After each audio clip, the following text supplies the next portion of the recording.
Halo, selamat malam rekan-rekan semua. Kita ketemu lagi di meeting Beta Talks edisi hari ini tentang menguak misteri USO. Apa itu USO atau Unidentified Submerged Object? Itu adalah sebuah fenomena benda asing yang bergerak dari bawah air, lalu kadang-kadang terlihat terbang ke atas langit. Fenomena USO ini telah terjadi lama dari semenjak zaman-zaman penjelajahan, zaman kolonialisme dulu, kita kira-kira mungkin ratusan tahun yang lalu. Salah satu mungkin yang kita kenal, mungkin yang kita pernah dengar adalah Christopher Columbus juga pernah melihat hal seperti itu. Lalu Jules Verne, Jules Verne itu pernah di bukunya menulis tentang USO ini. Sebuah kapal terus sempat berperang dengan USO itu di dalam laut, kemudian terbang ke udara dengan kecepatan tinggi, kemudian ya melakukan hal-hal yang di luar kemampuan manusia saat ini yang mampu membuatnya. Di Indonesia pun kita udah banyak mengetahui cerita-cerita tentang itu.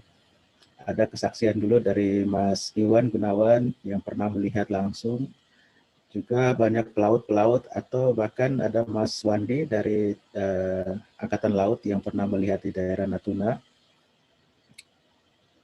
tentang fenomena ini pada malam hari, melihat ada objek USO yang muncul dari dalam laut lalu terbang ke udara.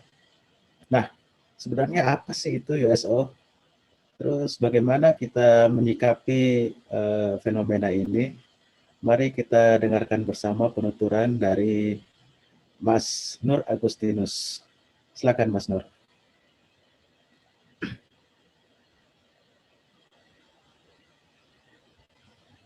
Mas Nur mungkin masih mood. Iya, selamat malam semuanya. Terima kasih Mas Joseph. Selamat malam Mas Dedi. Selamat malam Mas Adrian, Mas Nugi, Samuel, Mas Ipang, dan yang lain-lain semuanya. Berjumpa kembali di Beta Talks, acara rutin dari Beta UFO selama masa pandemi ini dan semoga seterusnya bisa terus berlangsung. Nah, malam ini kita akan bahas tentang topik yang sebetulnya tidak terlalu umum di per-UFO-an, yaitu tentang USO. Ya. Kalau kita selama ini bicara tentang beta, benda terbang aneh atau UFO, nah kali ini kita bahas tentang yang ada di dalam laut. Ya. Nah, saya akan share dulu presentasinya ya. Nanti file presentasinya mungkin juga sudah diupload oleh Mas Joseph dan bisa di-download.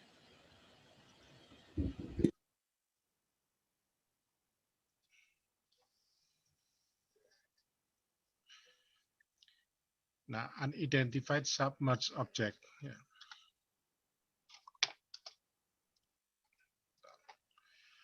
Apa itu benda bawah air tak dikenal atau unidentified submerged object atau disingkat dengan USO? Yaitu adalah sebuah objek tak dikenal yang berada di bawah permukaan laut. Ya. Artinya posisinya benda aneh ini ada di dalam air. Jadi objek ini dapat berupa sebuah benda yang mirip kapal selam, semacam pangkalan ataupun berupa cahaya lampu yang tampak di dalam laut. Nah, ini salah satu contoh foto yang dianggap sebagai USO yang diabadikan di Barrow, Alaska ya pada tahun 2008. Nah, sebelum kita bahas tentang USO atau kita sebut saja dengan USO ya di Indonesia kan ya. Ini kita lihat bahwa kondisi geologi bumi terutama yang di laut termasuk lautan itu ada banyak sekali yang belum kita eksplor karena laut ini ternyata sangat luas dan juga dalam. Jadi kalau kita lihat di sini ada pembagiannya. Di sebelah kanan itu ukurannya dengan meter, sebelah kiri dengan feet. Kita kan lebih biasa dengan meter. Nah, kedalaman yang terdalam yang disebut dengan palung laut itu atau trench itu yaitu 11.000 meter, 11 kilometer. Nah, sementara yang masih tembus sinar matahari itu sekitar 200 meteran. Jadi itu sunlight zone. Di bawahnya ada twilight zone. Twilight zone artinya sudah mulai gelap. Itu biasanya itu ada gambar ikan paus ya. Sebenarnya bukan ikan ya, ya paus itu. Ya yang biasanya kalau mereka mau berkembang biak itu menaruh spermanya di sekitar kedalaman 1.000 meter.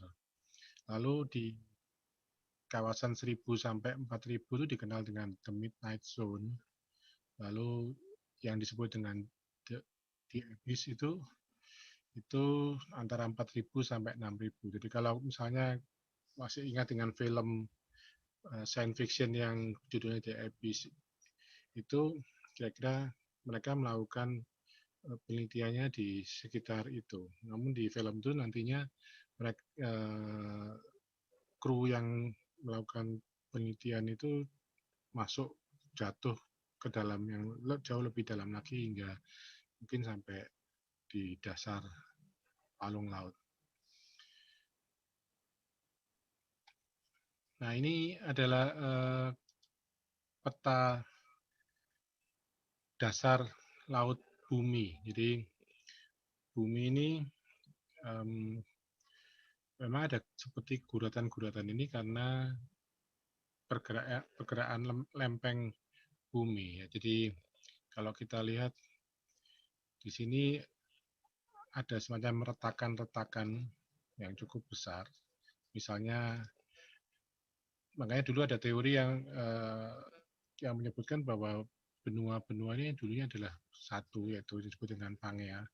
Maka seperti daerah seperti benua Amerika ini, baik Amerika Utara maupun Selatan, akan mirip seperti dengan yang di Eropa dan di Afrika. Nah, ini karena semacam saling menjauhi, jadi terjadi semacam letaan itu.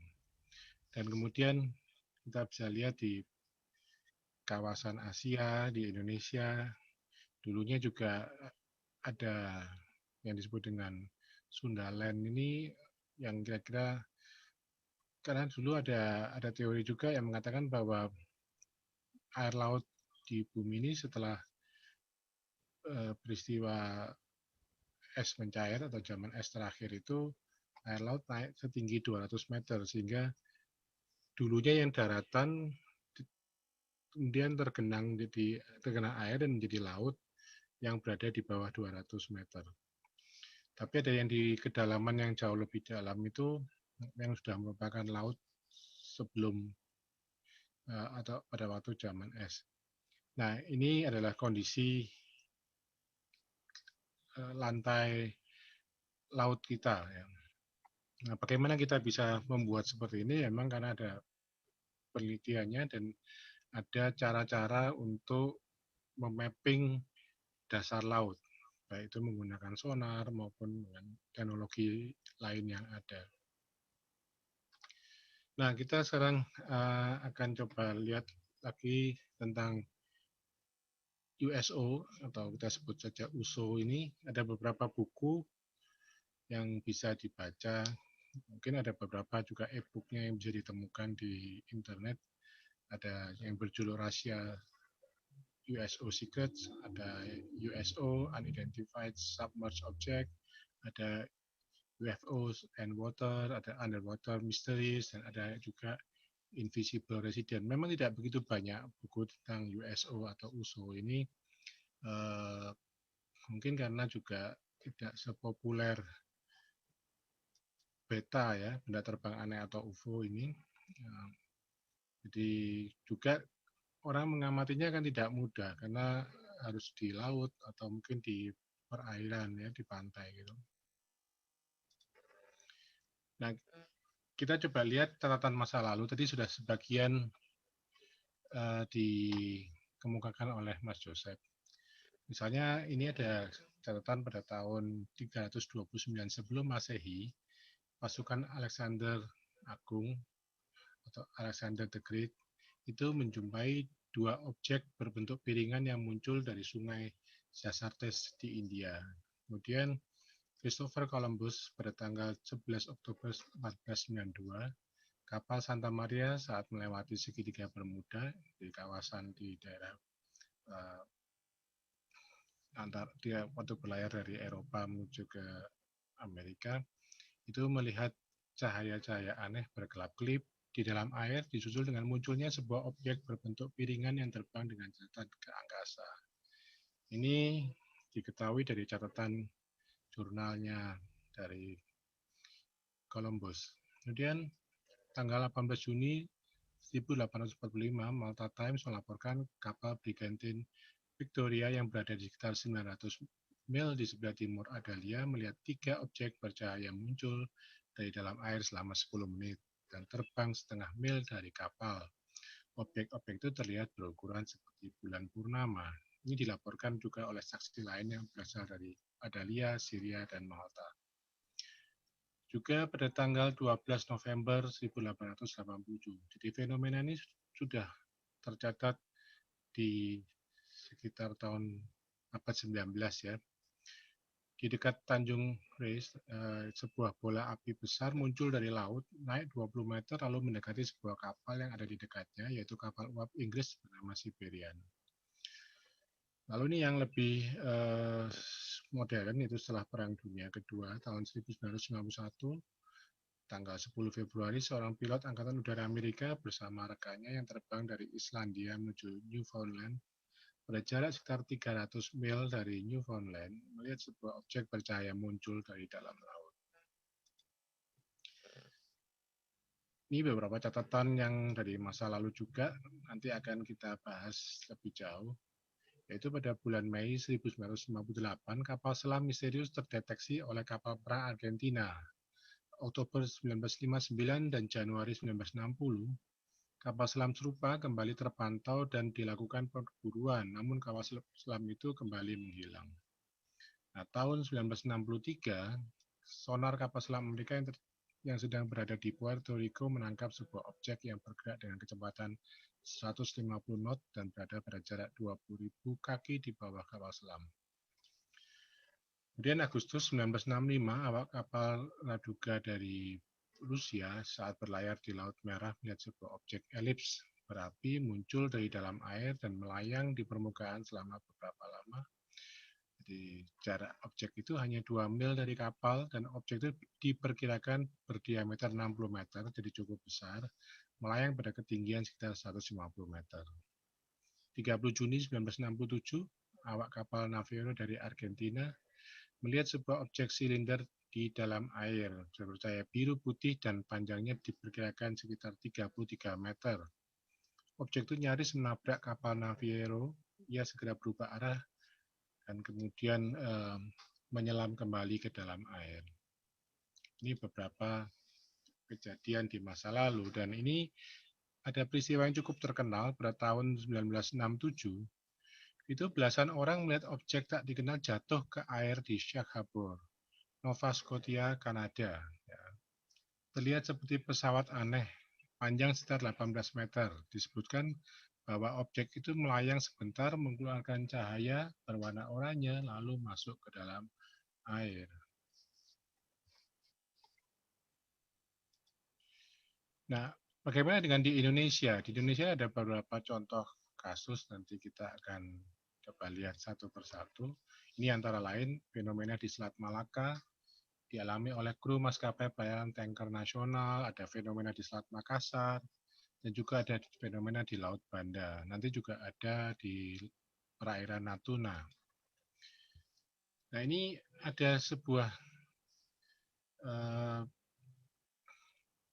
laporan, jadi kejadian ini dilaporkan ada seorang kru kapal barang yang melayani jalur antar Surabaya ujung pandang Makassar dan kota-kota di Irian Jaya, yaitu di Papua ya, yaitu di Sorong, Manokwari, dan Nabire. Jadi melaporkan bahwa menjelang subuh 15 Januari tahun 2000, pada saat sekitar jam 4 pagi, jadi nanti ini kita akan amati bahwa sepertinya jam 4 pagi ini cukup menarik.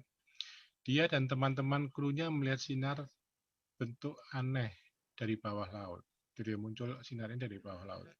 Pertama-tama mereka melihat dua sinar di depan kapal mereka dan tiba-tiba dua sinar ini bergerak cepat mengarah ke kapal dan berhenti tepat masing-masing di sisi kapal.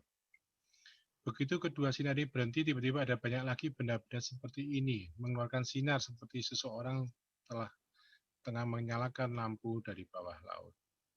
Mereka tak berbentuk atau mirip bentuk pulau-pulau di peta, jadi acak gitu ya. Sinar-sinar tidak berbentuk ini menyebar di area seluas sekitar 1,8 km.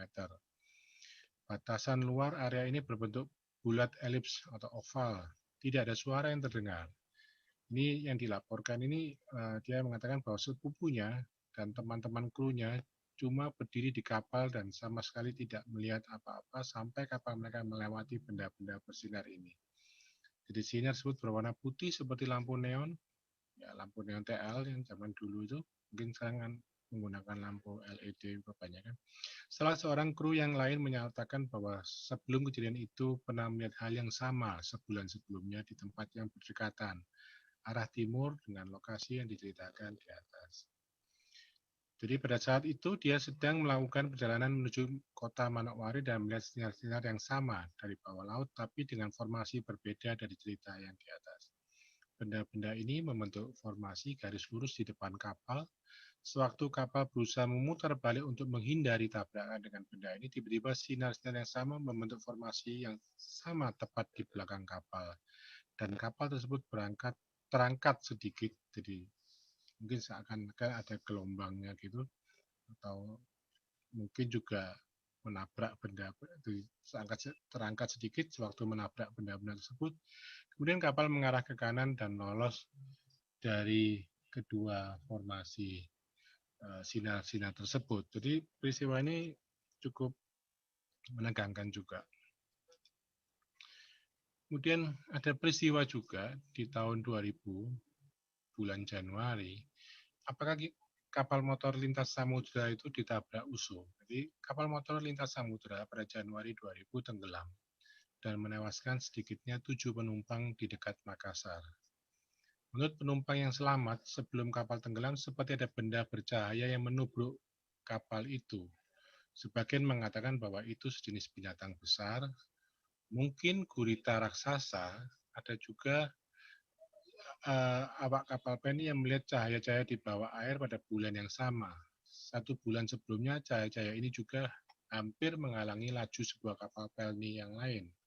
Saat menyentuh cahaya itu, sang kapal seperti terdorong ke atas, akhirnya bisa dihindari. Jadi ini agak mirip dengan yang tadi ya. Jadi ketika melewati benda-benda yang bersinar ini, kemudian kapalnya agak terangkat ke atas.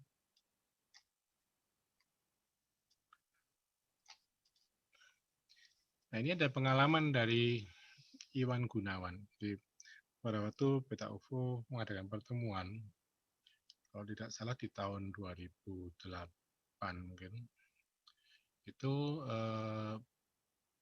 salah satu yang hadir adalah Saudara Iwan Gunawan dan bercerita bahwa saat berada di Selat Malaka, jadi pada bulan Mei 2005, sekitar jam 1 sampai jam 2 dini hari, dia melihat sekumpulan cahaya terang berpendar seperti lampu neon. Jadi ada ciri-ciri yang hampir sama, lampu neon, fluoresen, jam-jamnya yang mungkin jam 1, jam 2 dini hari seperti itu, berputar di kedalaman laut membentuk formasi segitiga dan lingkaran, hampir berbentuk oval berjalan mendekati kapal.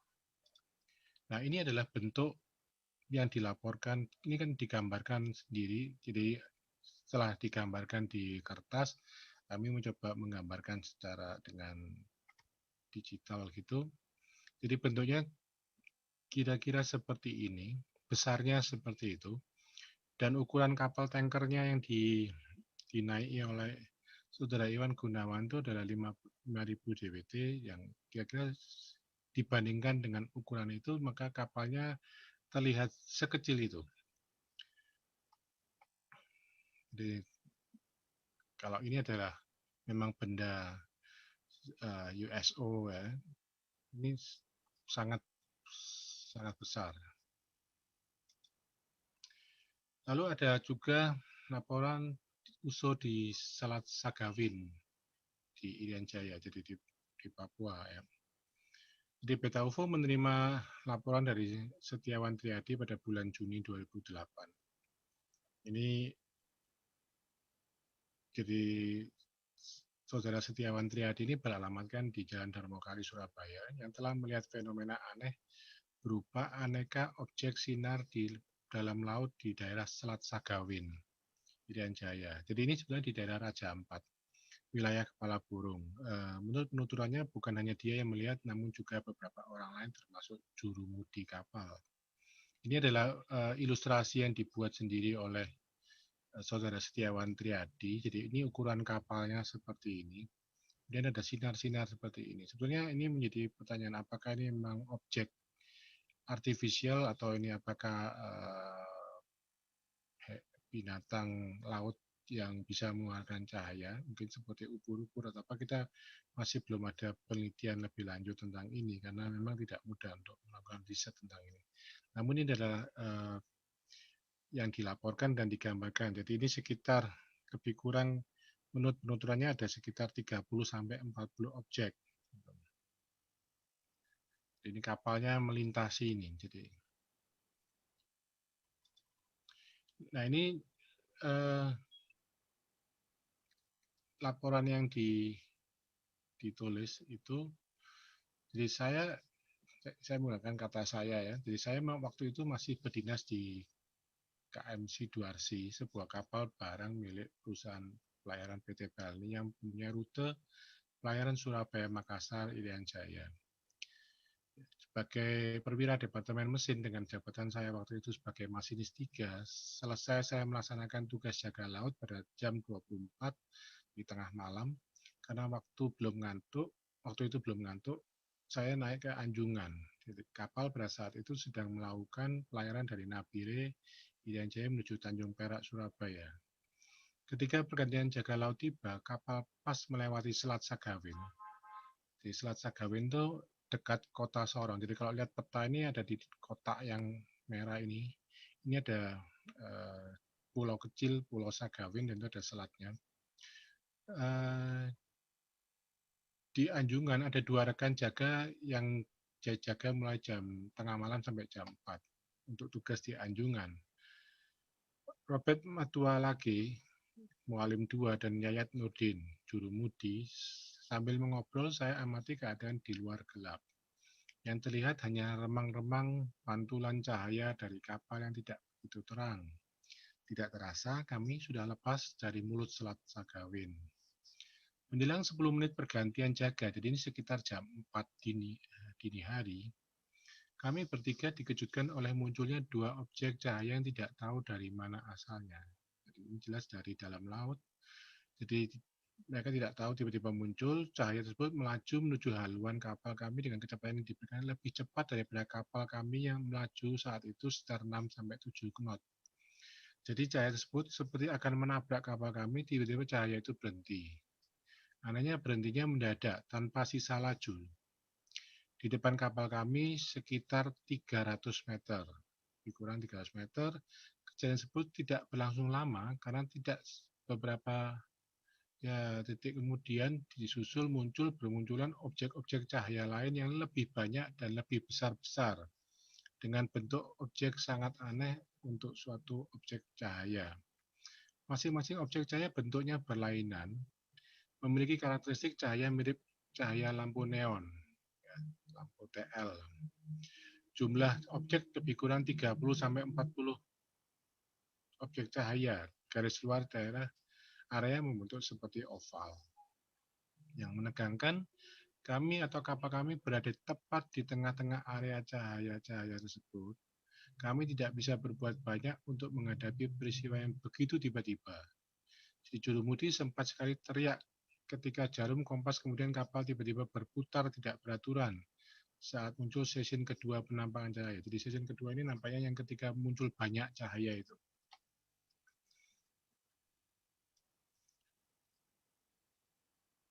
Nah, kejadian tersebut berlangsung lebih kurang 8 menit. Sempat pula kami atau kapal kami melewati tepat di atas beberapa cahaya hingga di bawah kapal kami terlihat terang sekali. Dan itu pun tidak terasa sesuatu yang kandas atau apa. Perlu diketahui kapal kami pada waktu itu memiliki draft atau garis batas air lebih kurang 4 meter. Atau 4 ya, plus minus 4. Muatan saat itu lebih banyak kayu. Jadi masing-masing cahaya yang berlainan bentuk itu diam, tidak bergerak, tapi memiliki bayang-bayang di permukaan cahaya tersebut. Semuanya memilikinya bergerak teratur. Karena tertegun, terpana, takjub oleh fenomena aneh tersebut, tidak sadar kami telah melewati tepat di tengah area objek cahaya tak dikenal itu. Setelah dihitung-hitung, kami memperkirakan panjang area tersebut adalah 1,8 mil selama 8 menit dari ujung hingga pangkal area. Objek cahaya apakah yang bisa dengan cepat melaju di dalam air dan berhenti dengan mendadak tanpa ada sisa laju? Sebagai tambahan, teman saya, si Mualim 3, Robert Maduala B, pernah bertemu atau kontak dengan objek yang sama dengan bentuk panjang pada tanggal 15 Desember 1999 di perairan dekat Pulau Biak dengan kapal motor Sinar Patmos dan sempat terasa kandas. KMIW milik PT PEL ini diikuti 2 cahaya misterius di dalam air di kanan kiri lambung kapal yang terjadi pada tanggal 12 Desember 1999. Yang mengerikan adalah ketika KM lintas samudra tenggelam di perairan Tanjung Taipa, Sulawesi Utara yang memiliki tonase 15 titik, 6 orang hilang, 42 selamat setelah menabrak sesuatu yang memiliki 3 pancaran sinar terang di dalam laut. Jadi ini masih laporan langsung dari yang mengirimkan. Peristiwa yang sama saya alami juga dilihat oleh beberapa saksi mata lainnya, yaitu Kepala Kamar Mesin yang bernama Paulus Nuri Trianto, Jurumudi Hasbiyaloh, Juru Oli Jujun Kosasi, dan Kadet Dek yang bernama Tri. Jadi ini kalau kita lihat posisinya tadi itu di dekat kepala burung itu, ini ada pulau kecil, Pulau Sagawin, dan ini kira-kira kapalnya melintas di sini.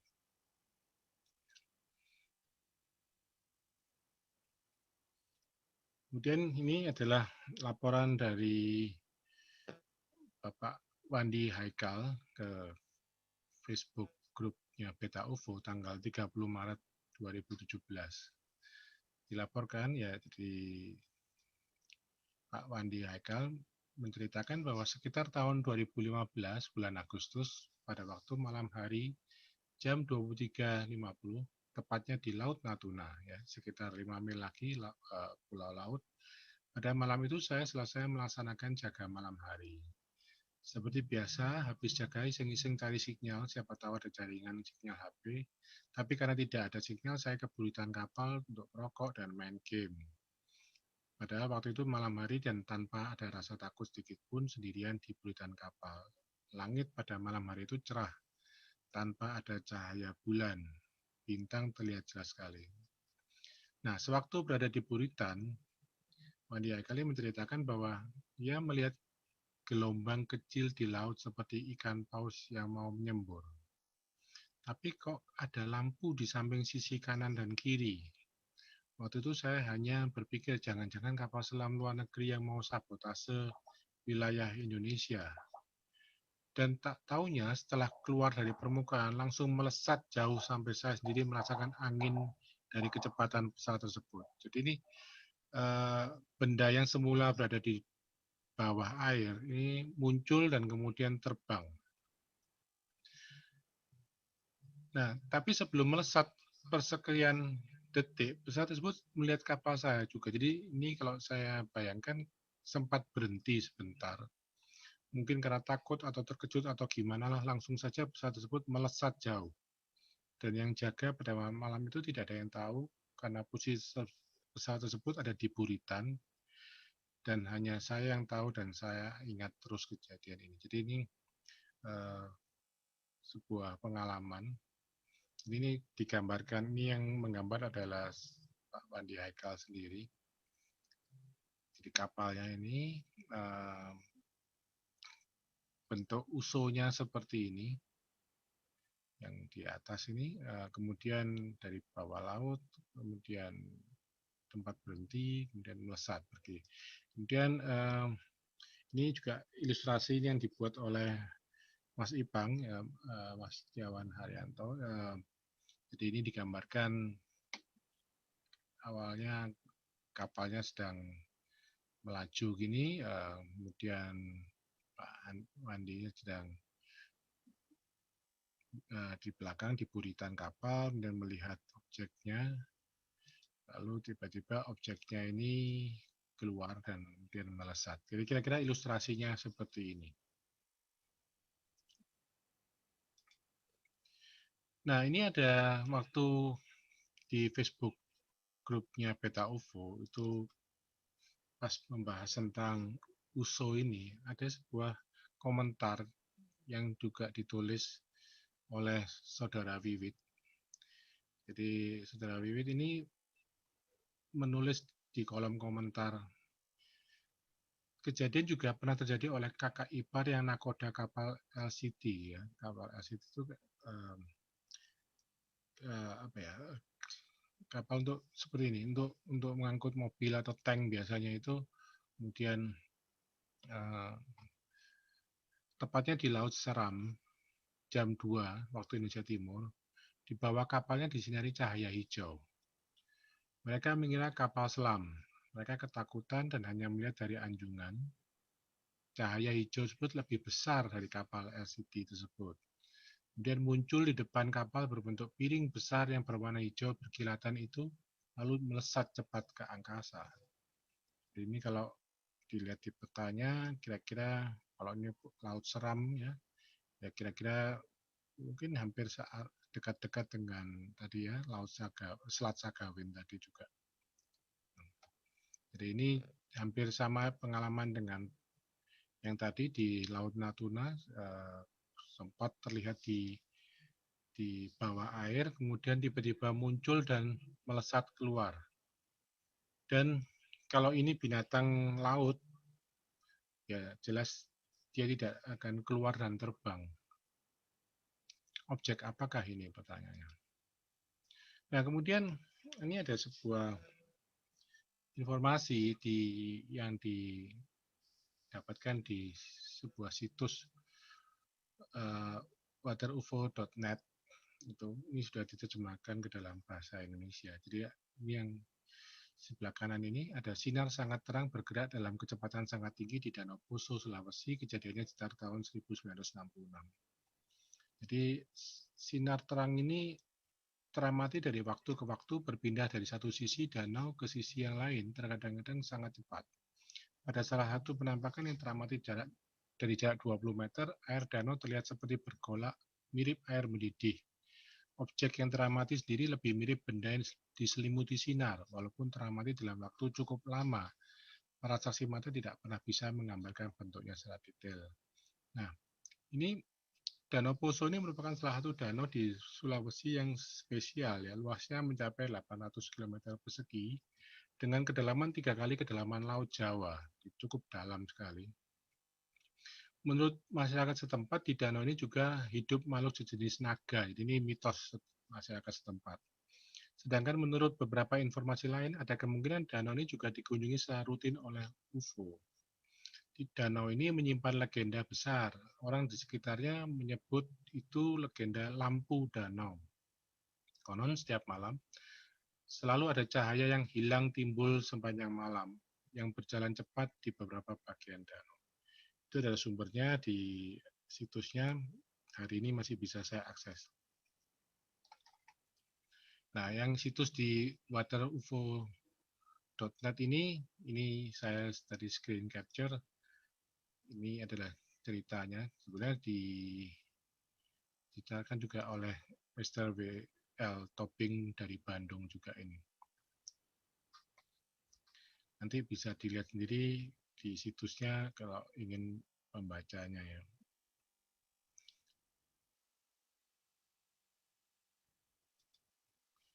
Nah, ini ada juga, kita pernah tahu, mungkin banyak yang sudah pernah lihat di internet, ada objek misterius serupa kapal antariksa karena bentuknya mirip-mirip dengan Millennium Falcon katanya, ditemukan di dasar laut Baltik. Jadi ini diketahuinya dari ya pada waktu memapping dasar laut ada objek yang bentuknya anomali. Jadi penemuan ini terjadi pada tahun 2011. Apapun yang mengandung listrik mati saat mendekati objek itu, termasuk telepon satelit, bahkan saat berada di atasnya, kata penyelam profesional Stephen Hoggenborn.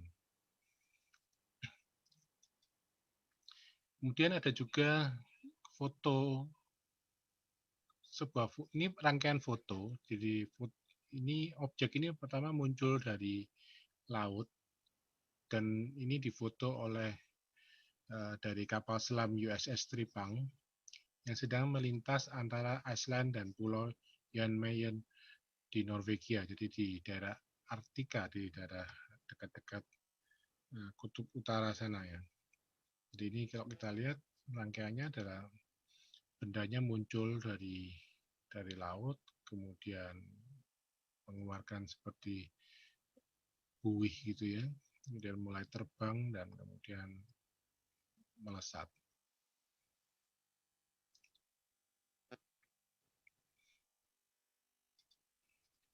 Lalu yang mungkin ini video yang cukup terkenal dan masih baru dirilis tahun lalu dan ramai dibicarakan di tahun ini, yaitu tentang video Tic Tac ya, yang dikeluarkan oleh diakui resmi oleh Pentagon, dirilis oleh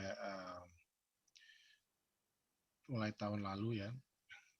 Jadi USS Nimitz ini pada tahun 2004 di perairan San Diego. San Diego itu di pesisir baratnya Amerika ya, jadi di daerah San Francisco gitu ya. Di barat itu, di perairannya itu ada waktu USS Nimitz sedang melakukan semacam pengamatan, kemudian menerbangkan pilot-pilotnya yang F-18 itu Super Hornet, kemudian mereka bertemu dengan sebuah benda terbang aneh yang berbentuk seperti kapsul ya, disebut Tic Tac karena mirip dengan permen Tic Tac.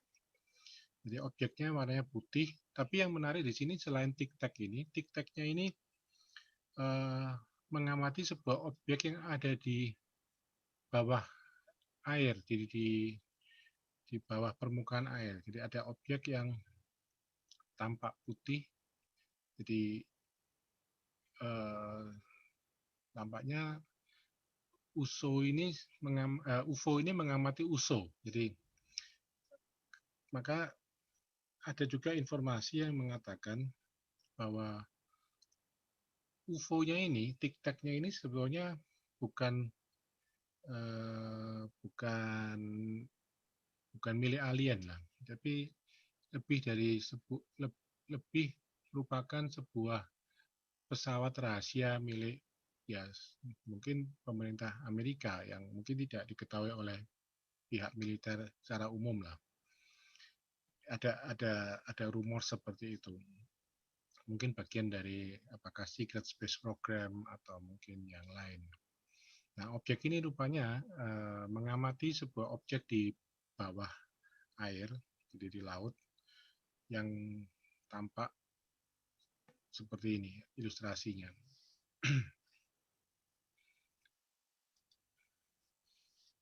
Nah, ini tadi yang di Baltik gitu ya, objeknya seperti ini.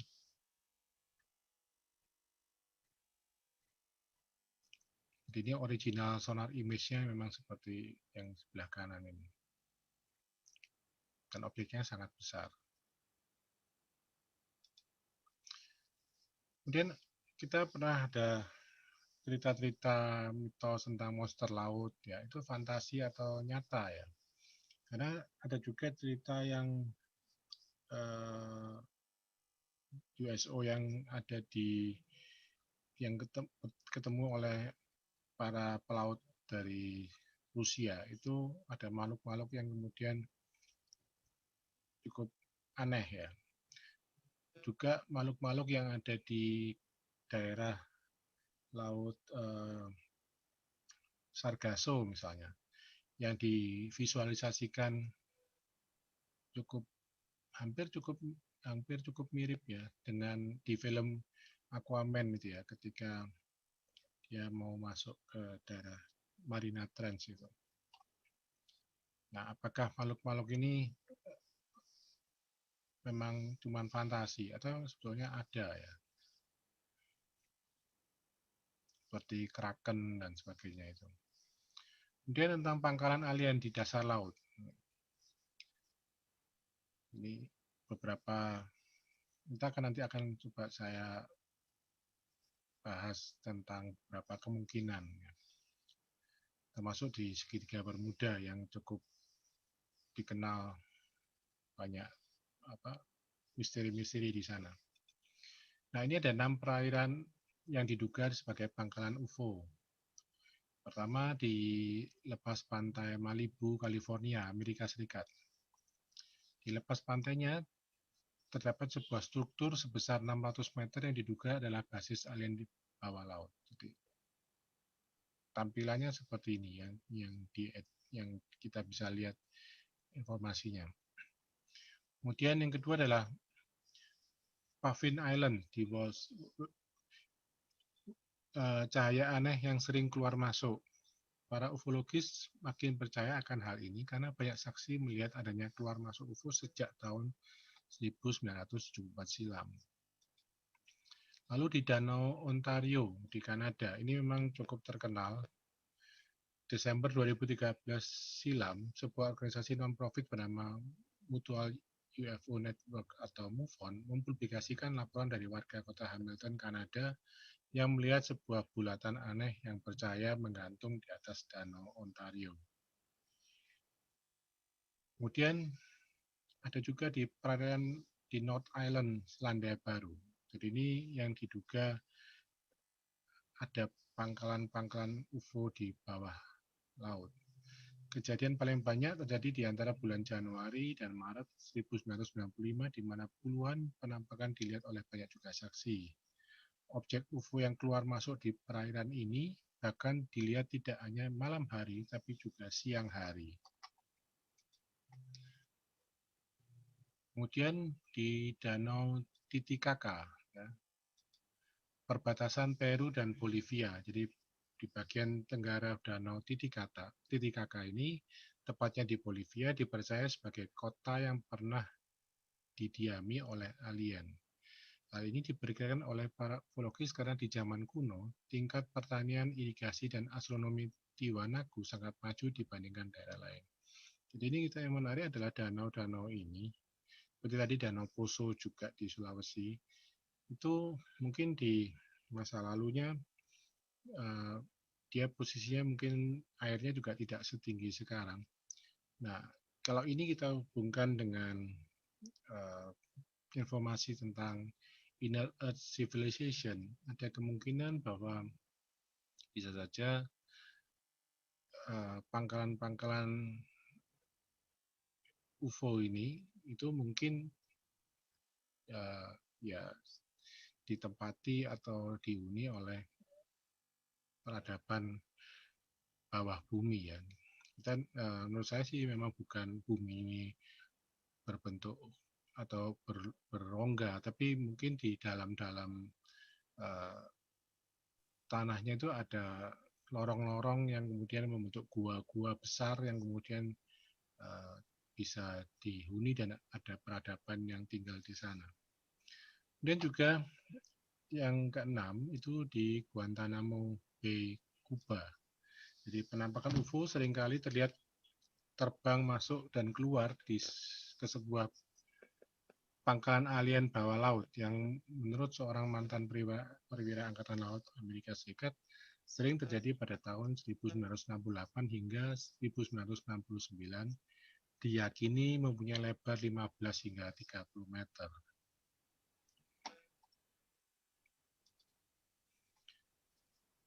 Kita tahu juga ada ini ancient structures under sea ya. Tadi yang fotonya ada ini termasuk yang di Jepang.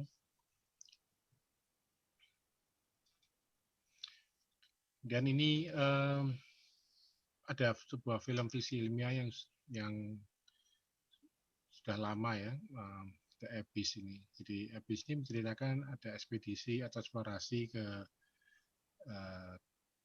dasar laut, tapi bukan yang dalam sekali, tapi yang tadi ya, yang ukurannya di Abyss ini. Lalu mereka kemudian terjebak di sana dan sampai jatuh ke dalam dan sudah mengira bahwa mereka akan mati, tapi ternyata mereka ditolong oleh makhluk yang berada di kedalaman laut, di palung lautnya, di trench-nya itu. Dan makhluk ini kemudian muncul ke permukaan laut. Ini film yang bagus ya, dibuat oleh James Cameron. Nah, mungkin pertanyaannya adalah dari manakah USO ini ya? Apakah mereka berasal dari bumi? Jadi kalau kita hubungkan, apakah ini ada hubungannya dengan Inner Earth Civilization? Atau mereka ini sebetulnya pendatang dari luar angkasa yang melidiki laut ya, sehingga mereka kemudian melakukan eksplorasi juga ke dalam laut? Atau mereka ya pendatang dari luar angkasa yang sudah lama dan kemudian mereka mungkin memang karena mereka makhluk yang misalnya saja makhluk yang akuatik yang memang tinggalnya di air gitu, karena memang banyak sekali mitos dewa zaman dulu yang amfibi misalnya, apakah mereka memang tinggal di dalam air? Nah, ini menjadi pertanyaan buat kita ya, dan mungkin kita bisa diskusikan bersama. Baik, Mas Joseph, itu presentasi pengantar saya, mungkin dari setelah ini kita bisa diskusikan bersama. Terima kasih. Oke, terima kasih Mas Nur. Begitu detail dan jelas kisah-kisahnya. Mungkin ada yang mau bertanya atau yang punya cerita kisah pernah melihat kejadian seperti yang diceritakan oleh Mas Nur? Ya, saya Mas Joseph. Silakan Mas Dino, silakan kalau ada pertanyaan atau cerita. Ya, saya mau tanya nih Mas Nur, kalau UFO dengan USO itu kalau menurut Mas Nur apakah fenomena yang sama ya? Jadi kalau orang melihat UFO, apakah itu mereka juga UFO yang sama dari dalam laut? Ya, itu pertanyaan saya. Menurut saya sama. Oke, terima kasih Mas Dino. Ya. Jadi kalau saya bisa jawab atau saya bisa menduga ya, karena memang ada banyak peristiwa di mana UFO ini kemudian masuk ke dalam air. Jadi ada beberapa laporan yang diperkirakan ya atau ditulisnya itu UFO jatuh ke dalam laut. Tapi bisa saja mereka masuk ke dalam laut. Dan juga ada laporan bahwa ada objek yang dari bawah laut kemudian terbang. Nah, UFO ini ya bisa saja mereka bisa terbang sekaligus juga bisa berada di bawah air. Apalagi kalau misalnya kita coba kaitkan dengan yang pernah disampaikan Mas Nugi, informasi dari Korikut itu, bahwa pesawat luar angkasa itu bisa dibuat dari kapal selam. Secara teknologi masuk akal, karena kapal selam itu kan kedap air, kedap udara harusnya, dan kondisi di bawah air kan tekanannya lebih tinggi dibandingkan dengan kondisi di atas ya.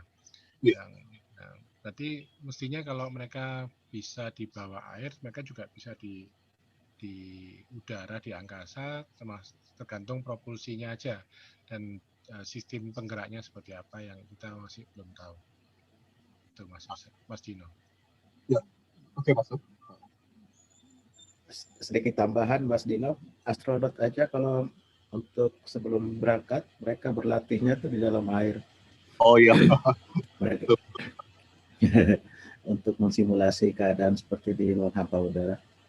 Oh, iya. Mungkin ada pertanyaan lain lagi. Mas Adrian mungkin mau sharing pengalamannya juga, pernah cerita di sini, tapi pengen cerita lagi sekilas seperti yang dilihat di Sungai Musi. Iya, itu udah lama sih, itu udah 17 tahun yang lalu itu Mas. 2003 Mas ya? Iya, 2003 Ya, itu ya. Iya, kalau dari yang saya ingat itu, kalau penampakannya itu enggak dini hari atau tengah malam Mas ya. Tapi waktu itu saya itu sore. Itu sore, Bentuknya panjang juga ya? bentuknya kayak kapal selam itu Mas, manjang gitu. Iya. Dan itu kondisinya itu saat itu hujan, sedang hujan rintik-rintik gitu ya. Tapi yang waktu itu nggak banyak orang merhatiin, hanya aku sama 3 temanku kan. Jadi kami kebetulan pas lihat ke bawah itu kok ada yang bergerak, tapi kalau ikan nggak mungkin sebesar itu kan. Itu besarnya kayak 2 kali bis akap itu Mas ukurannya. Kisaran panjang ya. Lebarnya ya 2 bis itu juga ya. Kalau dipikir kalau Berarti lebar dan panjang ya? iya, lebar panjang kalau bisa. Dan itu ya berjalannya enggak, kalau cerita Pak Nur tadi kan melesat cepat, selalu cepat Mas ya. Kalau itu dia berjalannya slow Mas. Enggak terlalu lambat tapi enggak terlalu cepat gitu. Oh, oke. Iya. Jadi Iya. enggak semua yang diceritakan Pak Nur tadi itu semuanya cepat kayak yang pengalaman Mas Iwan juga itu, Iwan Gunawan itu berjalan pelan juga di samping kapal ya. Yang ketemu di kapal tanker itu. Kalau ikan paus itu gimana? Iya. Kalau yang dilihat oleh Mas Adrian tuh, Mas Adrian bisa melihat itu apakah karena bercahaya atau hanya karena berbentuk atau tampak gelap gitu, gimana Mas Adrian? Itu yang saya ingat itu enggak ada cahayanya Pak itu. Tapi kita lihat dari atas itu kayak transparan, jadi lihat dari aliran sungai itu kayak tembus pandang gitu ke dalam ya. Jadi tapi nggak banyak orang merhatiin pada saat itu kan, kebetulan sedang nengok ke bawah kok ada yang jalan tapi besar panjang gitu kan. Iya. Tapi dulu nggak kepikir mau lapor ke Beta UFO sih, karena belum mengerti kan. Ya. Iya, 17 tahun yang lalu itu ya. Iya. Ya, terima kasih Mas Adrian. Iya. Sebetulnya Terima kasih Mas Adrian. objek ini juga pernah dilaporkan oleh beberapa orang, termasuk salah satu pada waktu Beta UFO mengadakan pameran lukisan dan foto UFO di Surabaya tahun 2007 itu ada yang cerita tentang hantu laut. Jadi memang fenomena ini sering dianggap sebagai hantu laut. Ya, ada yang mengatakan melihat seperti api yang berada di bawah air, ya, berjalan gitu. Jadi memang ceritanya banyak. Mungkin dulu di grup Facebook juga Mas Doni Tahir pernah cerita ketika lagi ngobrol-ngobrol sama tetangganya, kemudian cerita ternyata rupanya ada yang pernah bekerja di kapal juga dan melihat objek yang sama juga. Jadi kalau kita mungkin punya teman atau mungkin punya keluarga yang bekerja di pelayaran atau di kapal gitu, mungkin akan banyak menemukan cerita-cerita serupa ya yang tidak terpublikasikan.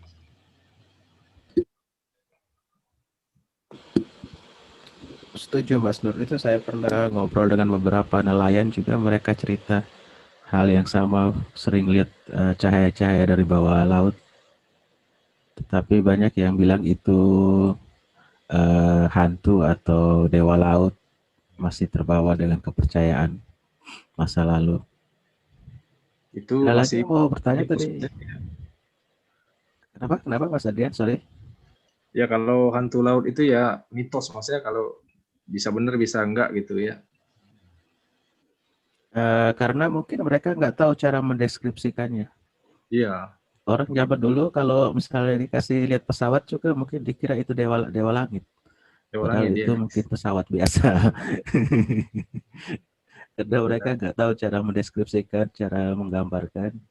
Dan di luar kemampuan berpikir logika mereka saat itu, ya disebut dewa. tapi mungkin Ada ya lagi? kalau mau sedikit Mas ya, Kenapa Mas? mau Ya, nanya ke silakan terus aja Mas. ya kalau menurut Pak Nur ini kalau USO ini enggak bergantung kedalaman laut atau sungai gitu. Jadi walaupun sungai dangkal sekalipun memungkinkan untuk fenomena USO ini, gimana itu Pak Nur ya? Kalau menurut saya Ya, secara logikanya ya selama pesawatnya cukup, jadi bendanya cukup ya atau kapal selam ya kita sebut saja kapal selam aneh gitu ya. Itu kalau kapal selamnya tak dikenal itu cukup, itu bisa karena kalau kapal selam yang militer pun itu bisa kok lewat lewat apa perairan yang dangkal itu bisa. ya seperti kalau Sungai Musi itu kan hanya 10-12 meter itu kedalamannya itu. Sekarang makin kurang malah. Iya, udah semakin dangkal kan. Ya, 10-12 meter itu luas itu, tinggi itu Mas, dalam itu, dalam. sekitar gedung lantai 3 gitu. Iya, Gedung lantai 3. dalam Dengan anggapan satu lantai rumah rata-rata biasa 4 meter. 4 meter ya. Iya. Iya. Oke lah ya, makasih ya Mas. Ya. Kalau aku mungkin sedikit mau bilang Mas Nur, bukan kita sebut kapal selam aneh, tapi kapal amfibi aneh gimana? Sekarang dia bisa terbang. Ya, istilahnya memang belum ada. Kita ikut yang di luar ya. Kita sebut USO Iya, gitu ya. masih biasa. Ya, atau USO. Sama seperti kita tuh nyebut UFO jadi UFO gitu ya. Ya. Kalau UFO kita udah punya benda terbang aneh ya. Ya. Ini benda selam aneh gitu ya.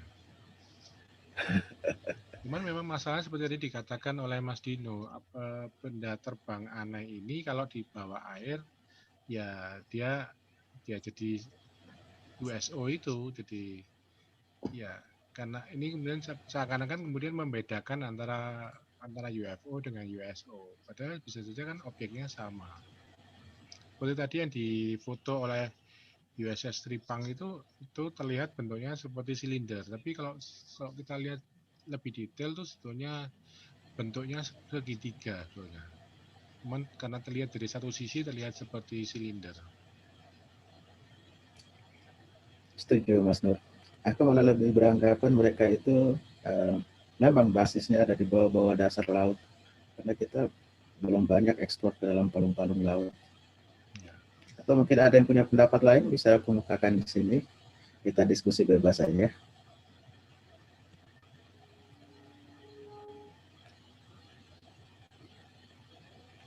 Atau mungkin Pak Masari atau siapa aja yang pernah berkomunikasi, punya cerita berkomunikasi dengan orang-orang yang non manusia, punya cerita tentang mereka juga menjelajahi bawah laut atau enggak?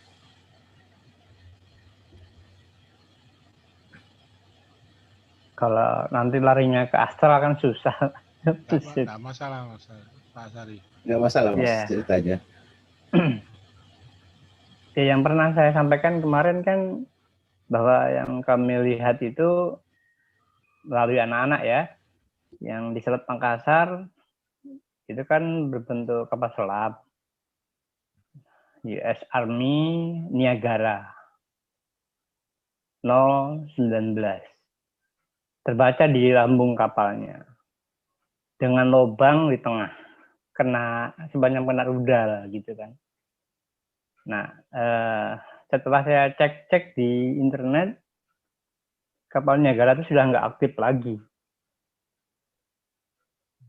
USS Niagara. Dan di sana anak-anak itu ketemu dengan Putri Duyung. Dan salah satu anggota saya itu sempat hampir terikut karena dirayu, diajak jalan-jalan di sana. Tapi karena saya panggil, mereka bisa pulang. Itu di area Selat Makassar. Kalau Mas Nur, kalau nggak salah dulu ada sempat yang di perairan Tuban tuh, yang ada lampu segitiga yang mendekat pantai. Ya. Dulu siapa yang cerita ya?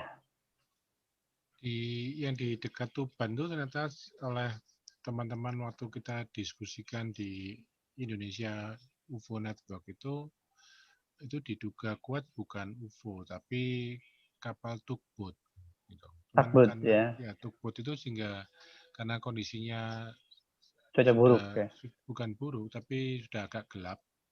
Jadi kelihatannya seperti lampu-lampu yang kemudian membentuk mirip UFO dan mungkin posisinya terlihat seperti karena dia agak jauh juga, jadi terlihat seperti di langit ya, jadi agak tinggi. Jadi padahal kan lautnya nggak kelihatan jadi.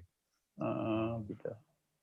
Tapi ya Iya, itu kesimpulan kami bersama waktu itu karena kita coba lihat dengan membandingkan dengan kapal tugboat itu kok mirip memang posisi lampunya itu.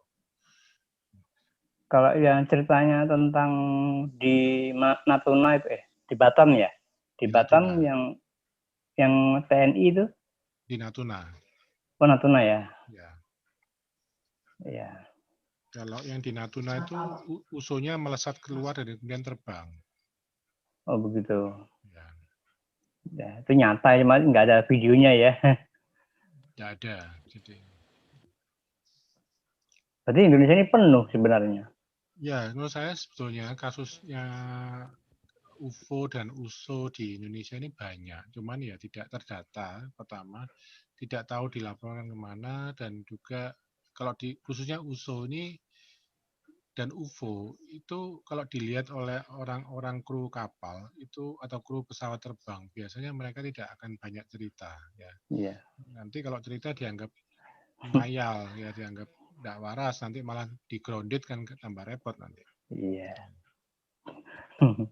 Dan memang kalau kita baca dari penelitian para peneliti USO dari Rusia, mereka bilang Samudra Hindia ini adalah salah satu markasnya paling sering Pangkalan. ditemukan pangkalan di Selat Malaka.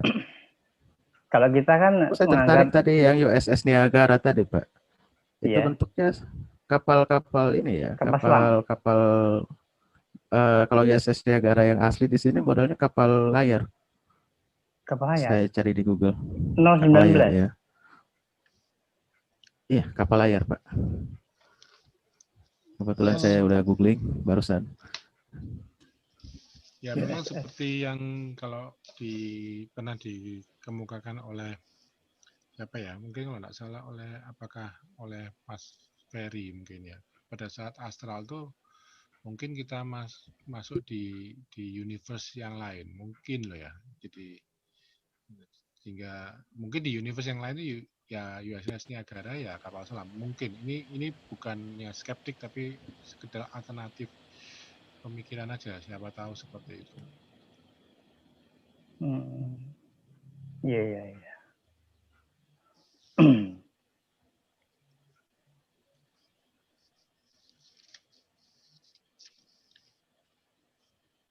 Ada lagi yang ingin bertanya, Mas Andi Setiadi, Mas Lukman, Mas Ferry mungkin, Mas Ferry.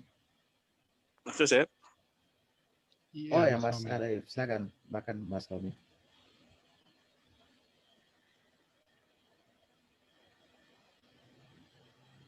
Mas Romi, suaranya jelas kok tadi. Silakan Mas Romi.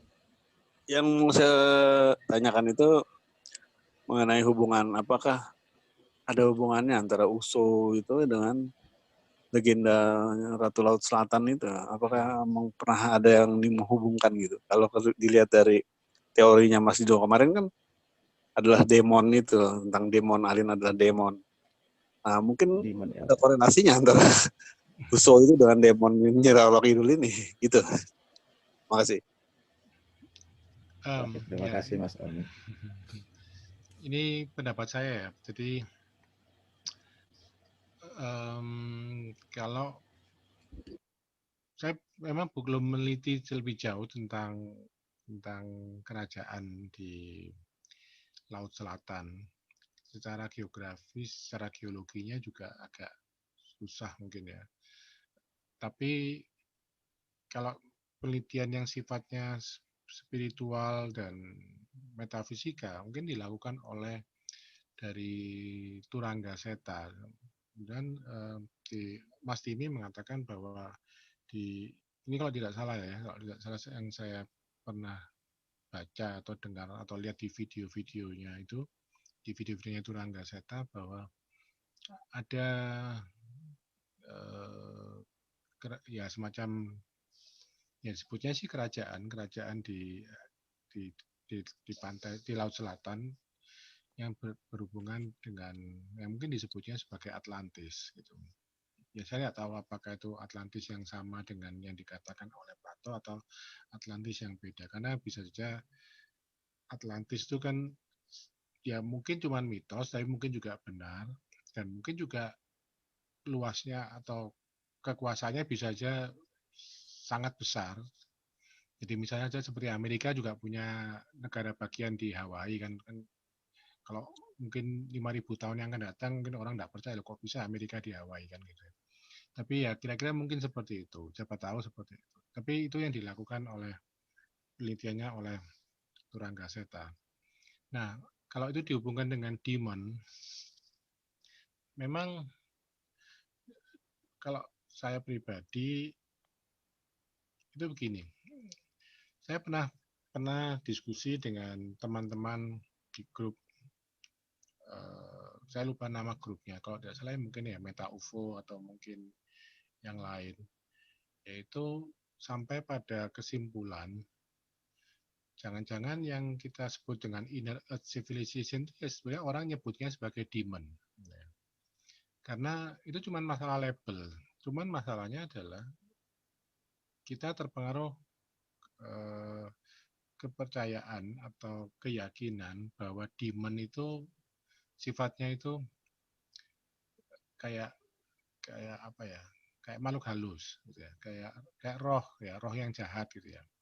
Tapi ya bayangan saya ya siapapun yang dianggap jahat itu kemudian dianggap demon.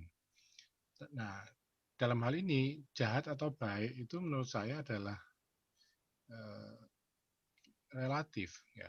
Dan itu adalah label atau nilai yang diberikan oleh pihak tertentu kepada pihak yang lain. Jadi bisa saja saya dianggap jahat oleh orang lain, bisa saja saya dianggap baik oleh orang lain. Nah, ketika saya dianggap jahat, mungkin saya dianggap demon. Ketika saya dianggap baik, dianggap ya bukan demon kan. Nah, kalau saya mengikuti cerita-cerita atau penuturan dari Mas Agus Rifani tentang UMO ya, juga penuturan Mas Nugi tentang Inner Earth Civilization, Secret Space Program, mungkin banyak yang mungkin meragukan, banyak yang tidak percaya. Tapi kalau saya justru melihat ada keterkaitan, gitu. Dan ketika kita mencoba melihat tentang fenomena UFO ini secara global dan juga termasuk yang di Indonesia juga. Maka kita tidak bisa menafikan bahwa ada banyak sekali cerita-cerita rakyat dan juga legenda-legenda yang ada di Nusantara ini yang berhubungan dengan ya, hal-hal yang bisa kita hubungkan dengan fenomena UFO dan USO ini. Termasuk yang tadi itu mungkin sekali ada pangkalan di dasar laut di pantai di laut selatan ya, entah selatan Jawa atau di daerah-daerah sana. Bahkan dulu pernah ada rumors.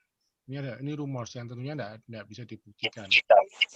Yaitu tentang yang kejadian tsunami di Aceh itu katanya, jadi ini yang beredar di kalangan beberapa kalangan ufologi itu, bahwa itu ada pangkalan UFO di dasar laut di daerah laut India itu yang diledakkan di nuklir. Ya mungkin tidak tahu apakah informasi itu di internet masih bisa dibaca atau dilacak atau enggak. Tapi pernah ada di masa-masa setelah peristiwa tsunami itu ada cerita seperti itu. Nah, memang tampaknya ada konflik atau peperangan antara IEC atau antara IEC dengan pihak pemerintah, salah satu pemerintah di bumi ini ya mungkin itu diceritakan secara fiksi lewat film seperti Aquaman itu ya, ketika antar faksi di dasar laut itu perang kemudian bisa menyebabkan tsunami ya, yang meluluh lantakan sebuah kota yang berada di pesisir pantai. Kira-kira itu Mas Romi.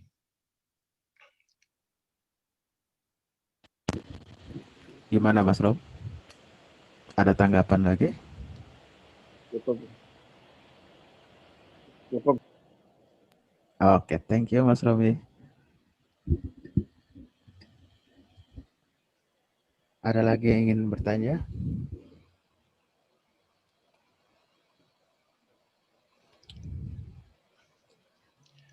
Atau Dulu mungkin tuh Mas Nur mungkin mau share video tadi katanya? Enggak, saya enggak. Saya pernah baca cerita rakyat tentang tapi ini mungkin cerita rakyat yang dibuat setelah kejadian ya. Jadi pada waktu Senapati melakukan meditasi, kan kalau tidak salah ceritanya beliau kan bertemu dengan Ratu Kidul ya. Dan di cerita rakyat itu saya pernah mengutip itu di dalam buku cerita rakyat yang cerita rakyat yang bukunya kecil-kecil tuh, yang diterbitkan kalau tidak salah oleh Gramedia juga, bahwa diramalkan bahwa Senapati itu akan jadi raja, tapi nanti ada orang kulit putih, pirang gitu yang akan mengacaukan kerajaannya. Mungkin membuat semacam ramalan atau mungkin tentang bahwa nanti akan ada orang-orang Belanda yang mengacaukan kerajaan Mataram mungkin. Mungkin yang tahu sejarah dan tahu cerita rakyat bisa juga berbagi cerita di sini.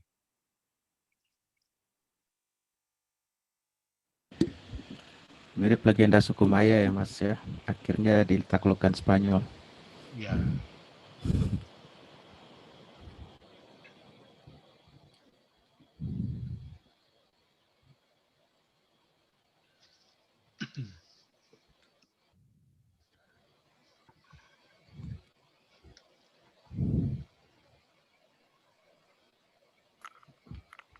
Ada lagi yang mau bertanya? Atau kalau ada yang punya pengalaman atau cerita mungkin silahkan. Iya, punya pengalaman seperti kayak Mas Adrian. Ya, kalau yang dikaitkan dengan piramid di dalam laut itu di mana ya? Itu terkait apakah dulu memang dibangun di laut atau semula di darat terus tenggelam ya? Mungkin barangkali terkait USO apa enggak itu? Ya, kalau pendapat saya, kalau itu lokasinya di masih lautnya kedalamannya masih belum lebih dalam dari 200 meter, berarti dulunya dibangun di darat.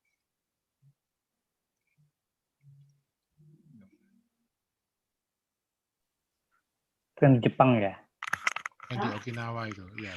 Iya, di Jepang. Berarti karena tsunami atau patahan tenggelam berarti ya? Lebih air lautnya naik sebetulnya.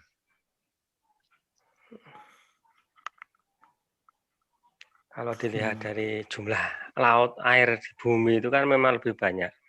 Jadi memang dimungkinkan ada sesuatu di dasar laut yang belum diketahui kan. Ya, saya setuju. Sangat dimungkinkan Mas, karena apalagi kayak cerita tentang kota yang tenggelam itu, contohnya misalnya Istana Cleopatra diceritakan udah hasil penelitian udah di bawah laut, udah di bawah permukaan air. Terus kemampuan kapal selam kita juga untuk turun baru mungkin nggak sampai 10.000 meter ke dalam laut. Tekanan airnya begitu besar sehingga sampai saat ini peralatannya kita belum cukup untuk bisa sampai ke Palung-Palung.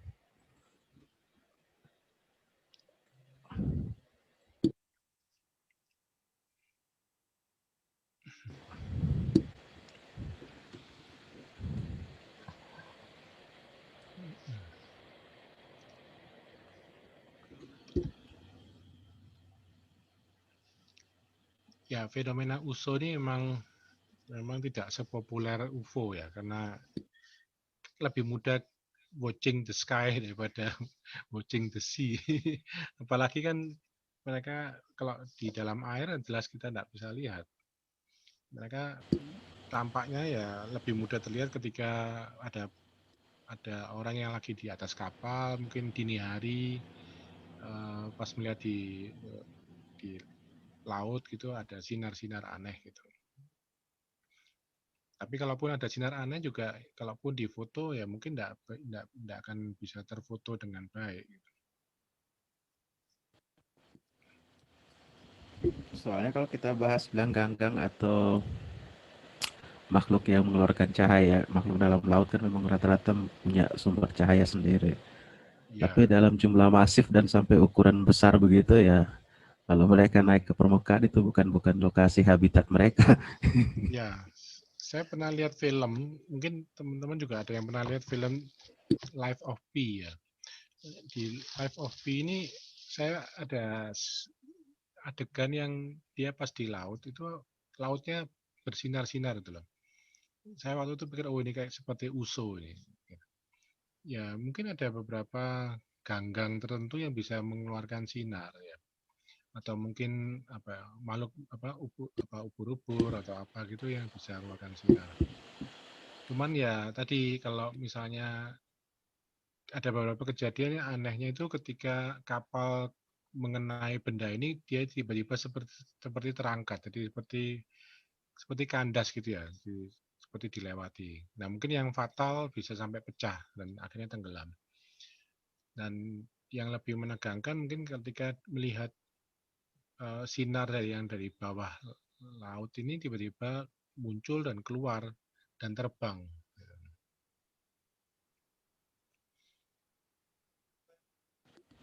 Di situ yang membedakan antara alga atau ubur-ubur dengan Ya, uso saat terbangnya itu melesat cepat seperti yang dilihat Mas Wandi itu. Mas Wandi menceritakannya itu benda-benda metal bercahaya dan dia sampai cerita ada kecipak airnya itu sampai karena menurut cerita Mas Wandi itu sekitar jaraknya mungkin sekitar 10 meter dari dia.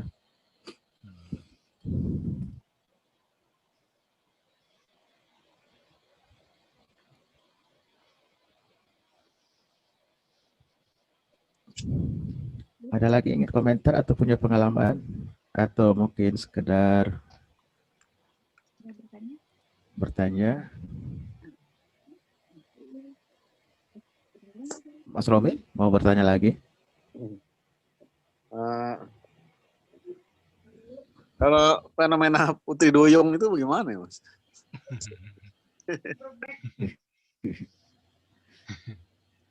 Ada yang mau Putri jawab? Duyung atau Siren, beda ya. Ya mungkin ada. Jadi kan gini,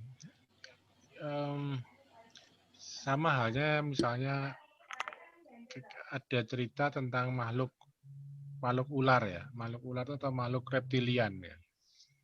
Nah, mungkin kalau di kalangan per-UFO-an ini atau ufologi ini orang lebih akrab dengan makhluk reptilian. Dan itu kalau kita telusuri dari cerita mitologinya atau kosmologinya orang-orang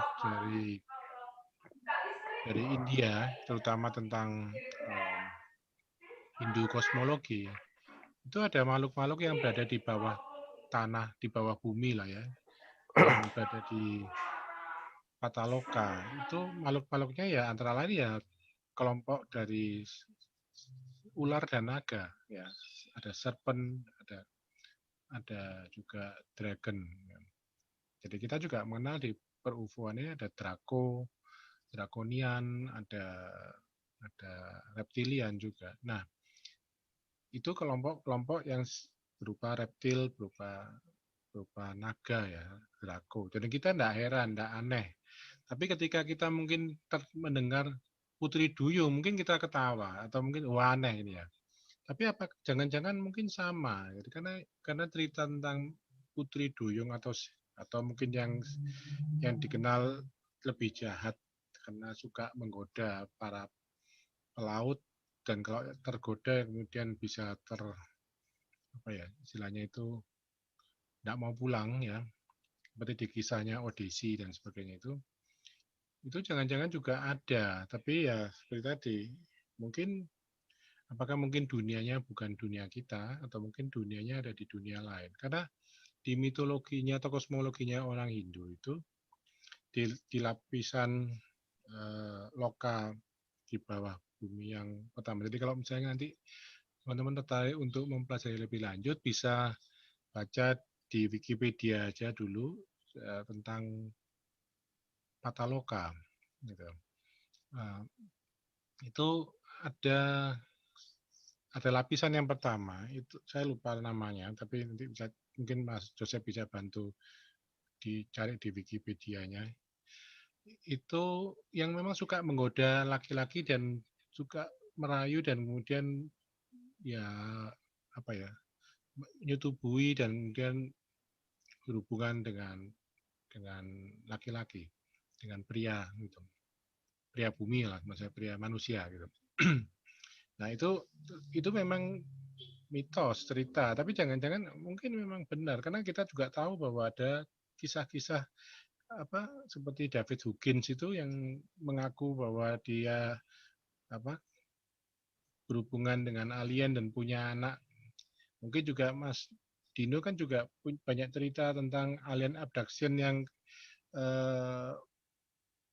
punya tujuan membuat hybrid misalnya, termasuk yang ceritanya Antonio Villas-Boas itu juga berhubungan dengan alien. Kalau misalnya Mas Dino bilang bahwa itu adalah demon, mungkin masuk akal juga. Bagi saya masih masuk akal, karena itu bisa dihubungkan dengan mitologi yang tadi itu, bahwa mereka juga melakukan seduce atau merayu laki-laki. Tapi tidak semua aliennya seperti itu. Itu yang ingin saya tekankan. Karena tadi tidak semuanya itu berasal dari satu tempat. Bisa saja dari tempat-tempat yang lain juga. Karena di kosmologinya Hindu itu ada tujuh dunia di bawah bumi, dan ada 7 lapis langit di atas kita. Jadi kalau paling sedikit ada 14 sudah, 7 di atas dan 7 di bawah. Nah, kalau yang 7 di atas itu kan jelas bukan demon kalau menurut mereka. Padahal bisa saja mereka juga mengunjungi kita, melakukan perjalanan lintas entah apakah lintas dimensi atau lintas dunia ya. Dan sangat mungkin kalau kita memang mau menekuni lebih jauh melalui mitos-mitos itu, mungkin salah satunya adalah Putri Duyung atau Mermaid itu kan tidak selalu Putri Duyung, mungkin juga ada Putra Duyung juga ya.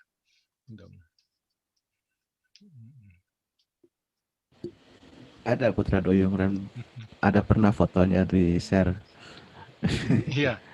Tapi ya jelas Putri Duyung Mermaid dengan Siren itu beda ya. Ya, kalau beda. Siren itu yang menggoda, sedangkan Putri Duyung biasanya tidak. Ini ada pertanyaan dari Mas Sam, tapi ini tujuannya ke Mas Nugi. Kalau Mas Nugi lagi ada ikut nyimak, mungkin bisa jawab. Pertanyaan dari Sam, apakah Sigi pernah dibawa oleh Kari ke bawah laut? Oke, itu nanti kalau Mas Nugi udah aktif bisa jawab. Ini dari Mas Adrian ke Mas Nur. Mengapa kayak kalau kita mengalami fenomena kayak melihat UFO atau USO itu selalu terkenang jelas meskipun udah lama belasan tahun atau puluhan tahun silam, seperti merasa deja vu atau seperti memori kita di copy paste oleh alien atau USO, apa bisa sebenar seperti itu? Atau cuma karena sesuatu yang begitu excited buat kita sehingga kita akhirnya nggak bisa melupakan, jadi euforia waktu itu? Gimana Mas Nur? Silakan Mas Nur. Ya, karena itu peristiwa tidak biasa ya pasti akan kita ingat terus. Hanya ya peristiwa aneh kan, jadi kalau kita ngalami peristiwa aneh pasti ingat. Oke, ada lagi mungkin yang mau bertanya bisa lewat chat. Mungkin Mas Nugi mau jawab tadi yang. Oh iya. Mas Nugi? Iya. Oh ya, oke. Apa ya? Karena markasnya ISC Ansar yang di Kutub Selatan itu kan di bawah situ ya, di bawah permukaan itu udah pasti keluarnya ya pasti ngelewatin samudra sih. Kalau spaceshipnya Ansar lewatin laut sih kayaknya emang selalu lewat situ, tapi mereka pakai kayak wormhole gitu. Jadi walaupun ngelewatin laut tapi sebentar, nggak lama gitu. Gitu. Sama ini aku mau ngomentarin masalah apa sih hikayat Melayu kuno itu kan ada yang menyebutkan bahwa keturunan raja-raja Melayu itu kan dari dari kerajaan Basram itu yang dari bawah laut tuh kan ada tuh cerita kayak gitu kan. Terus jadi kerajaan bawah laut ini kan cerita mitologi Melayu ya. Kerajaan Basram ini punya mengutus tiga orang putrinya, pangeran sama putrinya, terus mereka mendarat di Bukit Siguntang tuh. Jadi masyarakat Melayu percaya Raja Melayu pertama itu Sangsa Purba itu asalnya dari Raja Basram yang dari bawah laut. Itu mitosnya sih itu. Itu bisa dibaca di hikayat Melayu sih. Biasanya orang-orang yang belajar Tambo Melayu apa Tambo Minang, Tambo Jambi itu biasanya tahu tuh. Yang di daerah-daerah Sumatera itu. Mungkin Mas Adrian tahu apa enggak tuh? Hikayat Masnya mungkin tahu ya. Enggak tahu Mas. Tahu ya. Enggak tahu ya. Mungkin yang naik wahana berpusing. Itu yang naik kerbau itu ya, kerbau terbang itu bukan?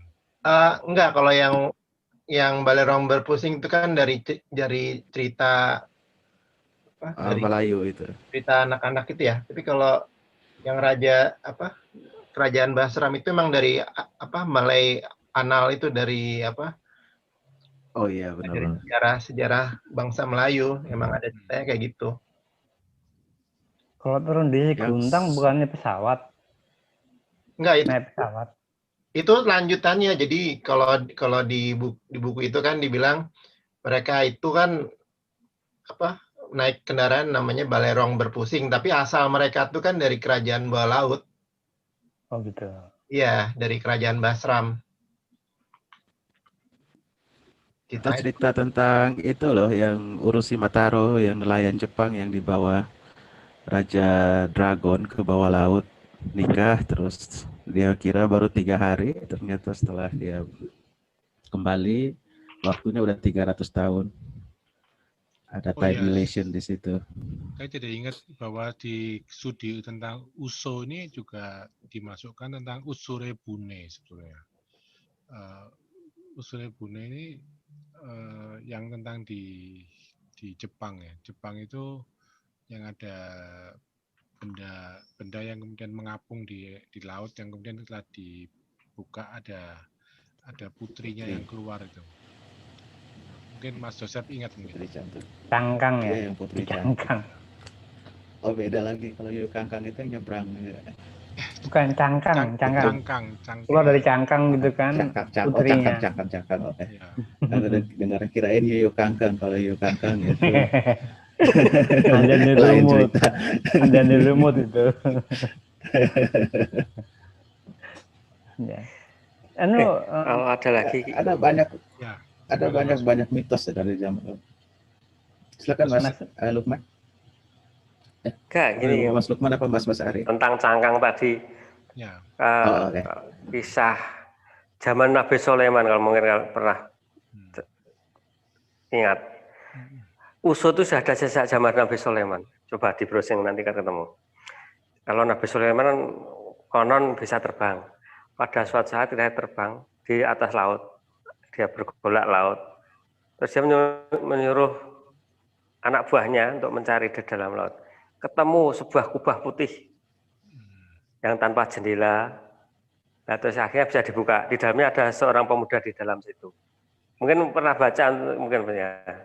Nah, berarti kalau saya bayangkan kalau kubah putih ya seperti piring terbang atau seperti apalah seperti itu kan. Nah, itu sejak zaman Nabi Sulaiman kisah itu sudah ada. Iya, Ya, itu rupanya kalau itu bukan bercahaya dan ada lampunya. Ya itu ya akhirnya pemuda itu masuk lagi dalam itu terus masuk di dalam laut lagi, kalau nggak salah seperti itu kisahnya. Kalau itu memang termasuk usul ya entahlah, itu hanya kisah seperti itu ya. Barangkali pernah ada baca. Okay. Pernah. Kalau itu belum sih, tapi kalau gimana kalau Nabi Yunus? Nah itu beda lagi. Ikan. Beda lagi itu. Itu apa? Ya, maksudnya gimana kalau Nabi Yunus itu ditelan ikan itu usaha juga apa enggak? Itu beda ya. Kalau dari beda kan makhluk hidup itu. Kalau yang zaman Nabi Sulaiman kan bentuknya kubah putih gitu. Baru dengar ya. Kalau yang di maksudnya zaman cerita Nabi yang Sulaiman, lain. mungkin Mas Luki bisa nambahkan bahwa kalau tidak salah Nabi Sulaiman juga bekerjasama dengan makhluk akuatik ya, atau saya tidak tahu apa itu benar atau enggak. Maksudnya kan saya tidak itu mendalami itu, tapi katanya jin itu ada yang akuatik. Diver. Jadi referensinya di Quran itu kan jin itu kan penyelam dan pembangun, divers and builder. Jadi kalau ya mungkin itu ya nggak tahu juga, tapi kan kalau dibilang divers emang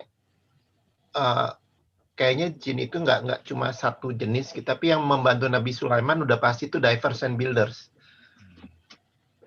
Jadi kalau misalnya dibilang jin itu akuatik semuanya, itu mungkin nggak, karena kan disebutin ada yang tinggal di gunung juga. Nah, tapi yang membantu Nabi Sulaiman itu udah jelas di ayatnya dibilang divers and builders. Ya, itu mungkin yang yang tadi kalau dihubungkan dengan Mas Dino, kalau itu dikaitkan bahwa itu jin, maka ya bisa saja itu disebut dengan demon ya. Demon ya. Terus yang tadi itu sebenarnya udah diposting sama Ainur tuh dulu pernah tuh tentang apa Nabi Sulaiman ngelihat kubah di bawah laut, si Ainur pernah posting tuh, pernah baca juga.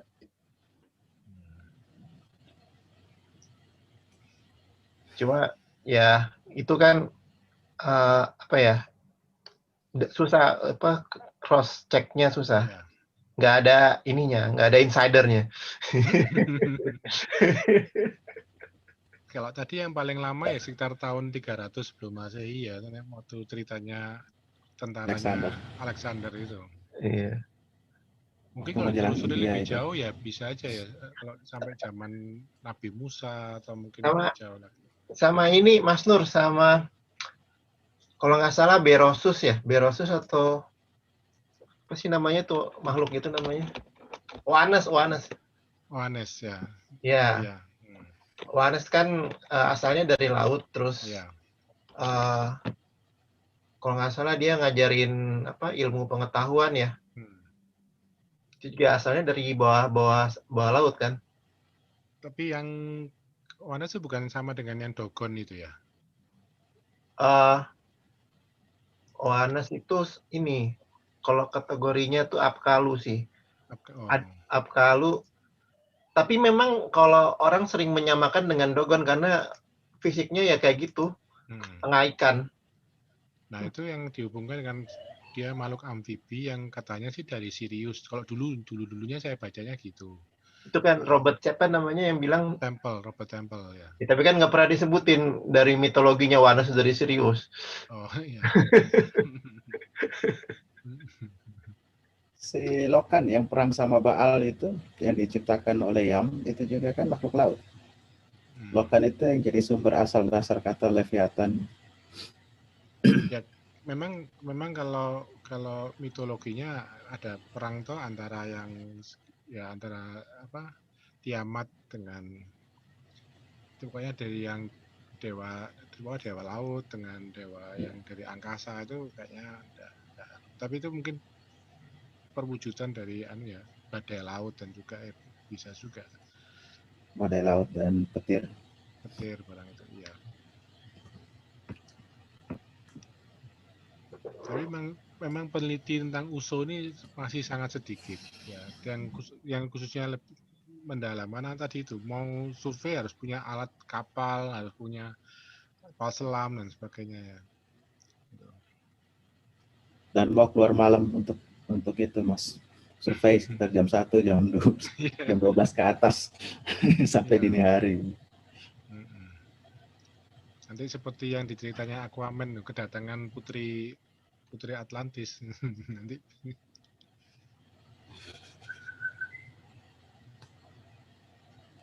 itu yang di Danau Baikal itu menarik juga itu Pak ya.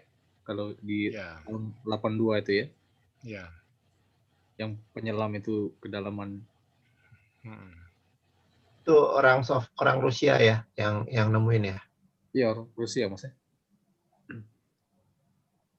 Kalau menurut Korigud gimana itu Mas Nugi? Apa? Yang USO itu. Kalau menurut Kori gimana? Kalau nggak tahu ya, kayaknya kalau menurut dia yang namanya apa flying saucer gitu, spaceship kan sebenarnya bisa di laut bisa di udara. Jadi kategori USO itu sebenarnya cuma dari sisi kita aja ngelihatnya tuh USO, tapi sebenarnya mungkin aja bendanya satu seperti kata Mas Nur, bisa di dalam air, bisa di udara gitu. Cuma kalau di bawah laut itu memang banyak mitosnya, ada makhluk-makhluk di bawah laut kan. Tuh. Kalau dari berbagai macam mitos itu memang ada kalau dari mitos makhluk di bawah. Kalau di Palembang itu kenapa? Ada hantu banyu ya? Iya, itu legenda lama itu, Mas. Setan itu ya? Setan air itu ya? Iya, banyu itu air ya. Itu emang udah ada yang pernah lihat itu? Ya, itu kalau dari dulu-dulu itu orang bisa kesurupan karena dirasuki si hantu banyu itu kan, bisa kerasukan gitu ya. Bentuknya kayak apa tuh? Bentuknya nggak nampak sih Mas, tapi ya tiba-tiba kerasukan gitu. Tapi kok dinamain hantu banyu? Apa hubungannya sama air? Iya, biasanya ya yang di sekitar ya Sungai Musi itu ditinggalkan kebiasaan kepercayaan dari dulu. Kalau anak-anak kecil itu dilarang main dekat sungai itu kan, jadi nanti ada bener ada yang kesurupan. Iya, orang-orang zaman dulu sih ada, tapi zaman modern sekarang udah jarang dengar ya. Udah nggak ada ya? Iya. Makanya anak-anak kecil itu udah disugesti, jadi jangan main dekat-dekat sungai, nanti ada hantu banyu gitu kan. Jadi udah di gitu. Aku sering dengar tuh dulu dari ibuku, hantu banyu apaan sih hantu banyu? Iya.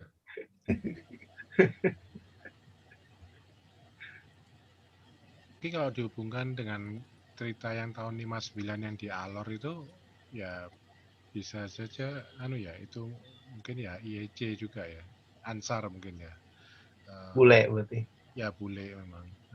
Walaupun mungkin bajunya tidak seperti Ansar yang digambarkan oleh Korigud gitu ya, tapi siapa tahu mungkin di kelas-kelas tertentu mungkin seragamnya juga beda.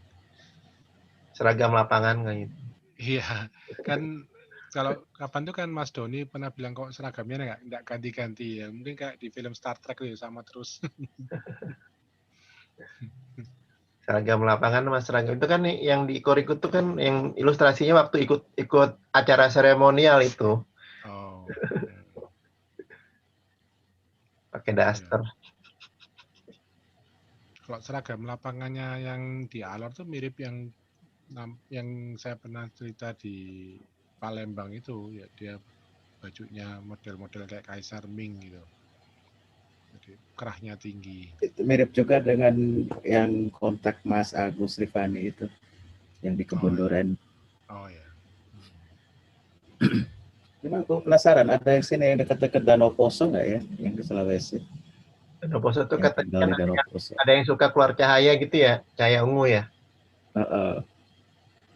Sebetulnya katanya di Tadi ada Rawapening di juga presentasi. sama ya, ada cukup misterius juga di daerah sana. Ya dulu sempat ada yang posting tuh, siapa tuh lupa namanya. Anom siapa itu dulu? Anom Rinekso itu. Iya. Tapi Rawapening itu ngeluarin gas beracun, jadi mungkin orang terpengaruh LSD juga bisa ya. Terpengaruh. Nah itu kalau yang Hendek kan menyelidikinya sebagai gas swamp itu. Swamp gas. Ya, swamp gas itu. Swamp gas ya. Swamp gas atau apa? Balloon apa? Weather balloon.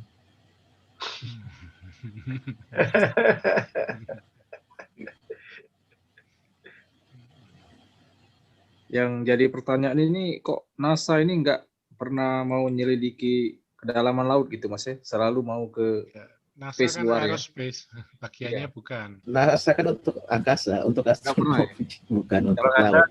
Kalau di bawah laut itu apa sih? Iya. Ya, ada lagi ya ininya kalau nggak salah. Ada lagi. Ada divisi. Bagian dari Navy.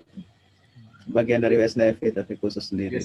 Ya, sama satu lagi itu bagian dari peneliti apa independen ya untuk kehidupan bawah laut. Ya, iya. Aquamarin apa itu namanya? Ya, ini yang Mas Ferry.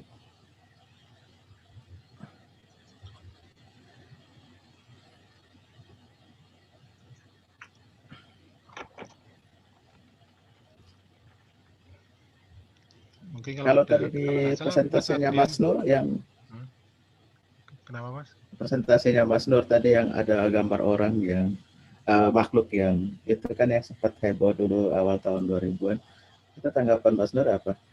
Yang kayak ada pegang tangan dulu kan dilihat dari Google Map juga sempat kelihatan.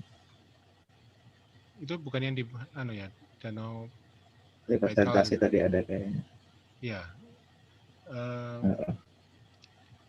Ya kayaknya sih memang ada ada makhluk-makhluk yang kita nggak tahu ya.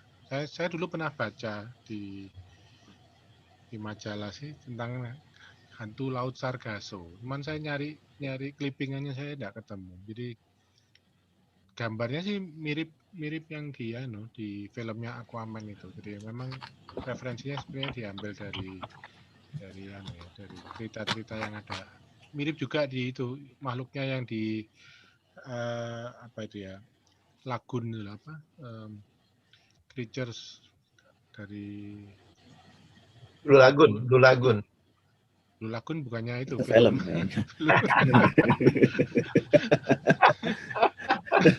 Brooke Shield itu. Iya, film ngetop kan. ya tentang itu creatures apa itu loh, yang modelnya kayak ikan tapi ya ada apa, ada siripnya di telinganya. Ada siripnya putih, ya warnanya putih itu. Ya, Kalau Flying Dutchman gimana Mas Nur? nggak tahu saya nggak Oh, Bob pernah. tuh Mas, SpongeBob. Oh, SpongeBob. Ya, itu beneran loh. Kalau Flying Dutchman itu kan yang kapal terus bisa terbang ya. Kapal hantu. Kutuk ya, dikutuk ya, karena dia Nah, soal kapal bisa Nah, terbang itu pernah lihat film India. Aduh, judulnya apa ya? Yang ada 2 seri itu loh, tentang Vimana. Jadi dia tuh kapal tapi kemudian terbang karena dia menuju ke dunia yang lain yang berada di bawah, jadi dia tetap terbang. Tapi menarik karena kalau ini ceritanya dari Pak Deddy Suwardi almarhum, itu kan beliau peneliti UFO juga. Itu pernah lihat benda terbang yang seperti sampan, dan di atas sampan itu ada banyak orang-orang yang lagi mendayung. Tapi itu terbang. Jadi itu makanya ada yang cerita juga jangan-jangan Tangkuban Perahu itu muncul dari legenda mereka melihat perahu yang terbang. terus jatuh lalu membentuk gunung. Ya, itu kemudian Jadi ceritanya Mesir, kalau kita nyebrang ke alam kematian naik perahu yang dijaga dewa kembar Ba dan Ka itu, yang akhirnya jadi bahasa Indonesia alam baka. Ya. Ba dan Ka dari dua dewa kembar Mesir.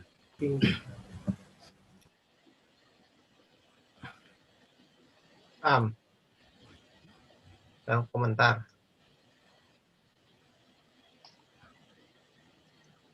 Halo Mas Yusuf. Halo, silakan Mas Romi. Jadi gini, kalau misalkan kalau di UFO itu kan ada satu legenda itu kan tentang peristiwa Roswell gitu kan, tentang kecelakaan pesawat UFO. Kalau USO itu ada nggak ya? Yang pernah seperti legenda Roswell itu? Itu yang terkenal tuh ya di Sag Harbor itu, yang di Kanada itu. Terus juga ada yang di tahun yang sama, kalau yang tahun yang sama tahun 47 juga itu yang, tapi bukan USO sih, tapi dia UFO-nya itu nyerang kapal yang kemudian jatuhi benda-benda yang kemudian sampai membuat kapalnya lubang-lubang gitu. Itu di mana dia? Saya lupa. Sebenarnya kalau tadi kalau saya tidak salah, Mas Dino juga pernah bikin tulisan tentang UFO dengan air. Ya. Saya juga pernah baca dulu kalau tidak salah, air itu menjadi semacam kayak bahan bakarnya gitu loh. Ya, tapi bukan bahan bakar atau energinya buat UFO ini. Dan memang UFO banyak sekali dilihat di atas air, di danau, di bendungan, itu juga sering terlihat.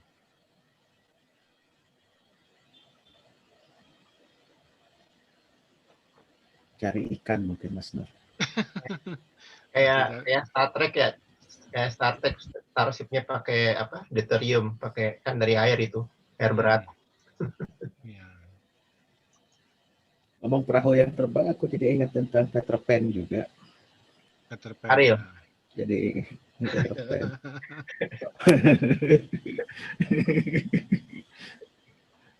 Mengenai Kemarin Mas Ferry cerita. Mas Yusuf. Ya. Yang mengenai kriptoid, ya kalau kita nyebut kriptoid kan sebenarnya banyak teman-teman YouTuber itu sudah sering menemui, terutama yang saya ceritakan adalah yang di Kaltim ya, di Kaltim itu ada yang badannya mulus seperti apa namanya grey ya, grey tapi warnanya coklat untuk kulitnya.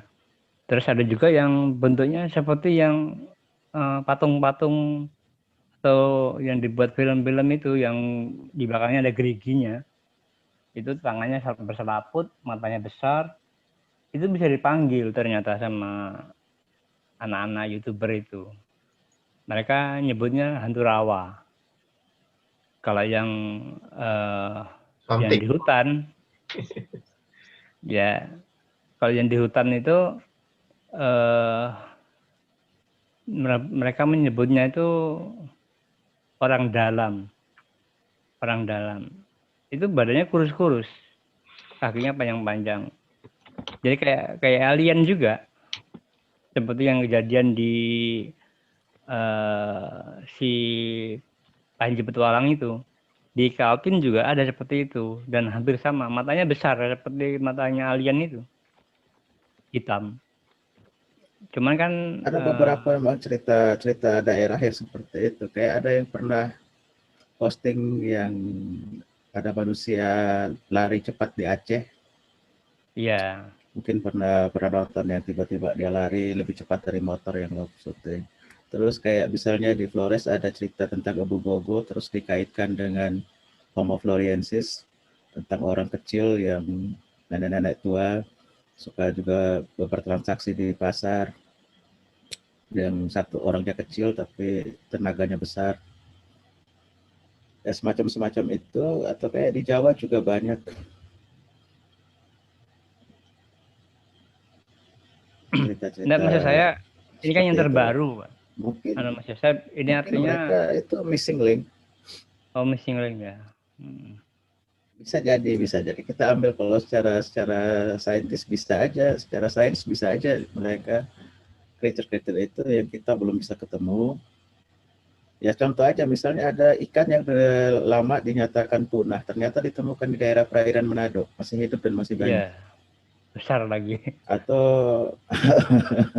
Atau yang baru-baru ini heboh tentang putri duyung dari Selandia Baru itu, yang ternyata jenisnya beda sama dugong biasa. Kalau dugong biasa warnanya putih, dia warnanya merah bintik-bintik, jenisnya sedikit beda. Oh iya. Jadi masih banyak ya? yang kita belum jenis binatang kita belum bisa ekspor, belum bisa dapat. Ya kalau Indonesia ini cenderungnya, kalau kita orang Indonesia kurang menghargai lingkungan, jadi kadang kita ketemu binatang yang aneh kita bunuh tanpa kita teliti dulu itu jenisnya unik apa enggak. Kayak kita ketemu tawon yang paling gede di dunia, malah ketemunya di Sulawesi kan, tawon Garuda itu. Ukurannya sampai kelelawar juga di sana. Yang selebar 1,5 meter ya. Nah, kadang-kadang ada hewan-hewan yang kayak mungkin Pak Asarif pernah cerita kan, yang ketemu kelabang yang bisa ngeluarin api. Kelabang yang bisa ngeluarin api. Itu di Bontang itu. Mungkin aja benar.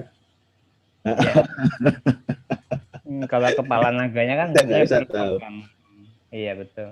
Kalau kepala naganya kita Pak ceritakan dalam bentuk tengkorak. Kalau dalam bentuk tengkorak itu udah bisa banyak modifikasi, banyak kita nggak bisa pastiin, apalagi ukuran karbonnya kita nggak bisa pastiin dari tengkorak yang sama. Iya. Oke, ini sudah hampir jam 10, udah 9.53. Mungkin Mas Nur mau kasih kata-kata penutup terakhir sebelum kita tutup jam 10. Lalu kita masuk ke acara bebas, mau nanya apa aja boleh. Ya. Silakan Mas Nur. Ya, terima kasih Mas Yusef, terima kasih teman-teman semua yang sampai saat ini masih hadir di acara ini lewat Zoom ini. Jadi sebetulnya memang harapan dari Beta UFO adalah adanya peneliti-peneliti yang mau lebih serius ya mendalami fenomena UFO termasuk USO ini. Memang kita bisa melakukan risetnya secara baik itu langsung ke lapangan, tapi juga bisa melalui studi pustaka ya, melalui cerita-cerita rakyat, legenda, atau mungkin zaman sekarang juga sangat mudah untuk melakukan wawancara jarak jauh ya. Mungkin kita bisa tahu siapa yang pernah punya pengalaman, bahkan misalnya bisa mewawancarai orang juga lewat lewat video call dan sebagainya. Artinya harapannya adalah karena gini, fenomena UFO dan USO ini di Indonesia sebetulnya banyak sekali. Yang terdata memang sangat sedikit. Tadi yang disampaikan juga yang masuk ke peta UFO atau yang berhasil juga dikolek dari berita di media.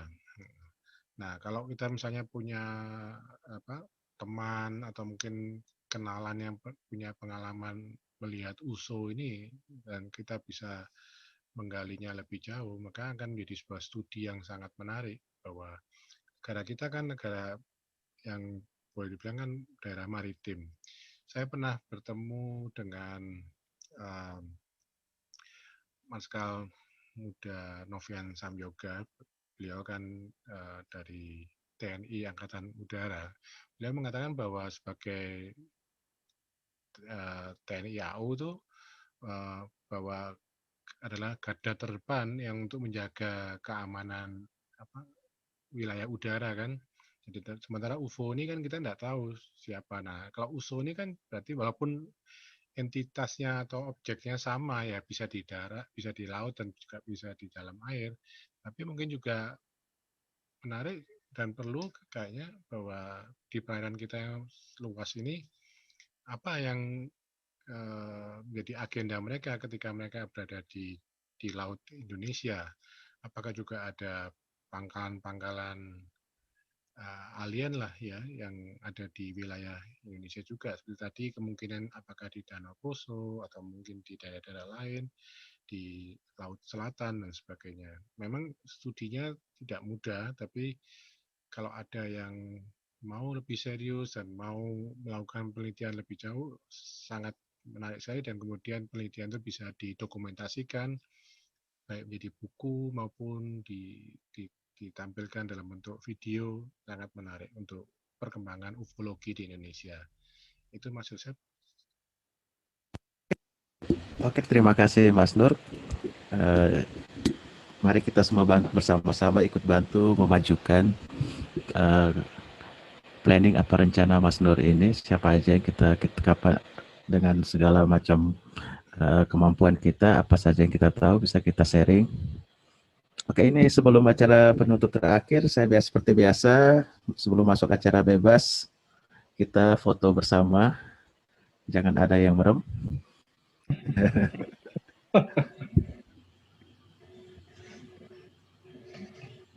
Kalau bisa kameranya yang mau hidupin, silakan. Saya dokumentasikan. Oke, 1, 2, 3.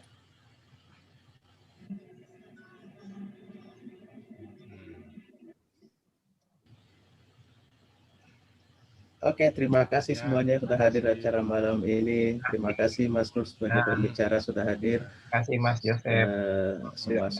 Semuanya Mas Nugi, semuanya sudah hadir.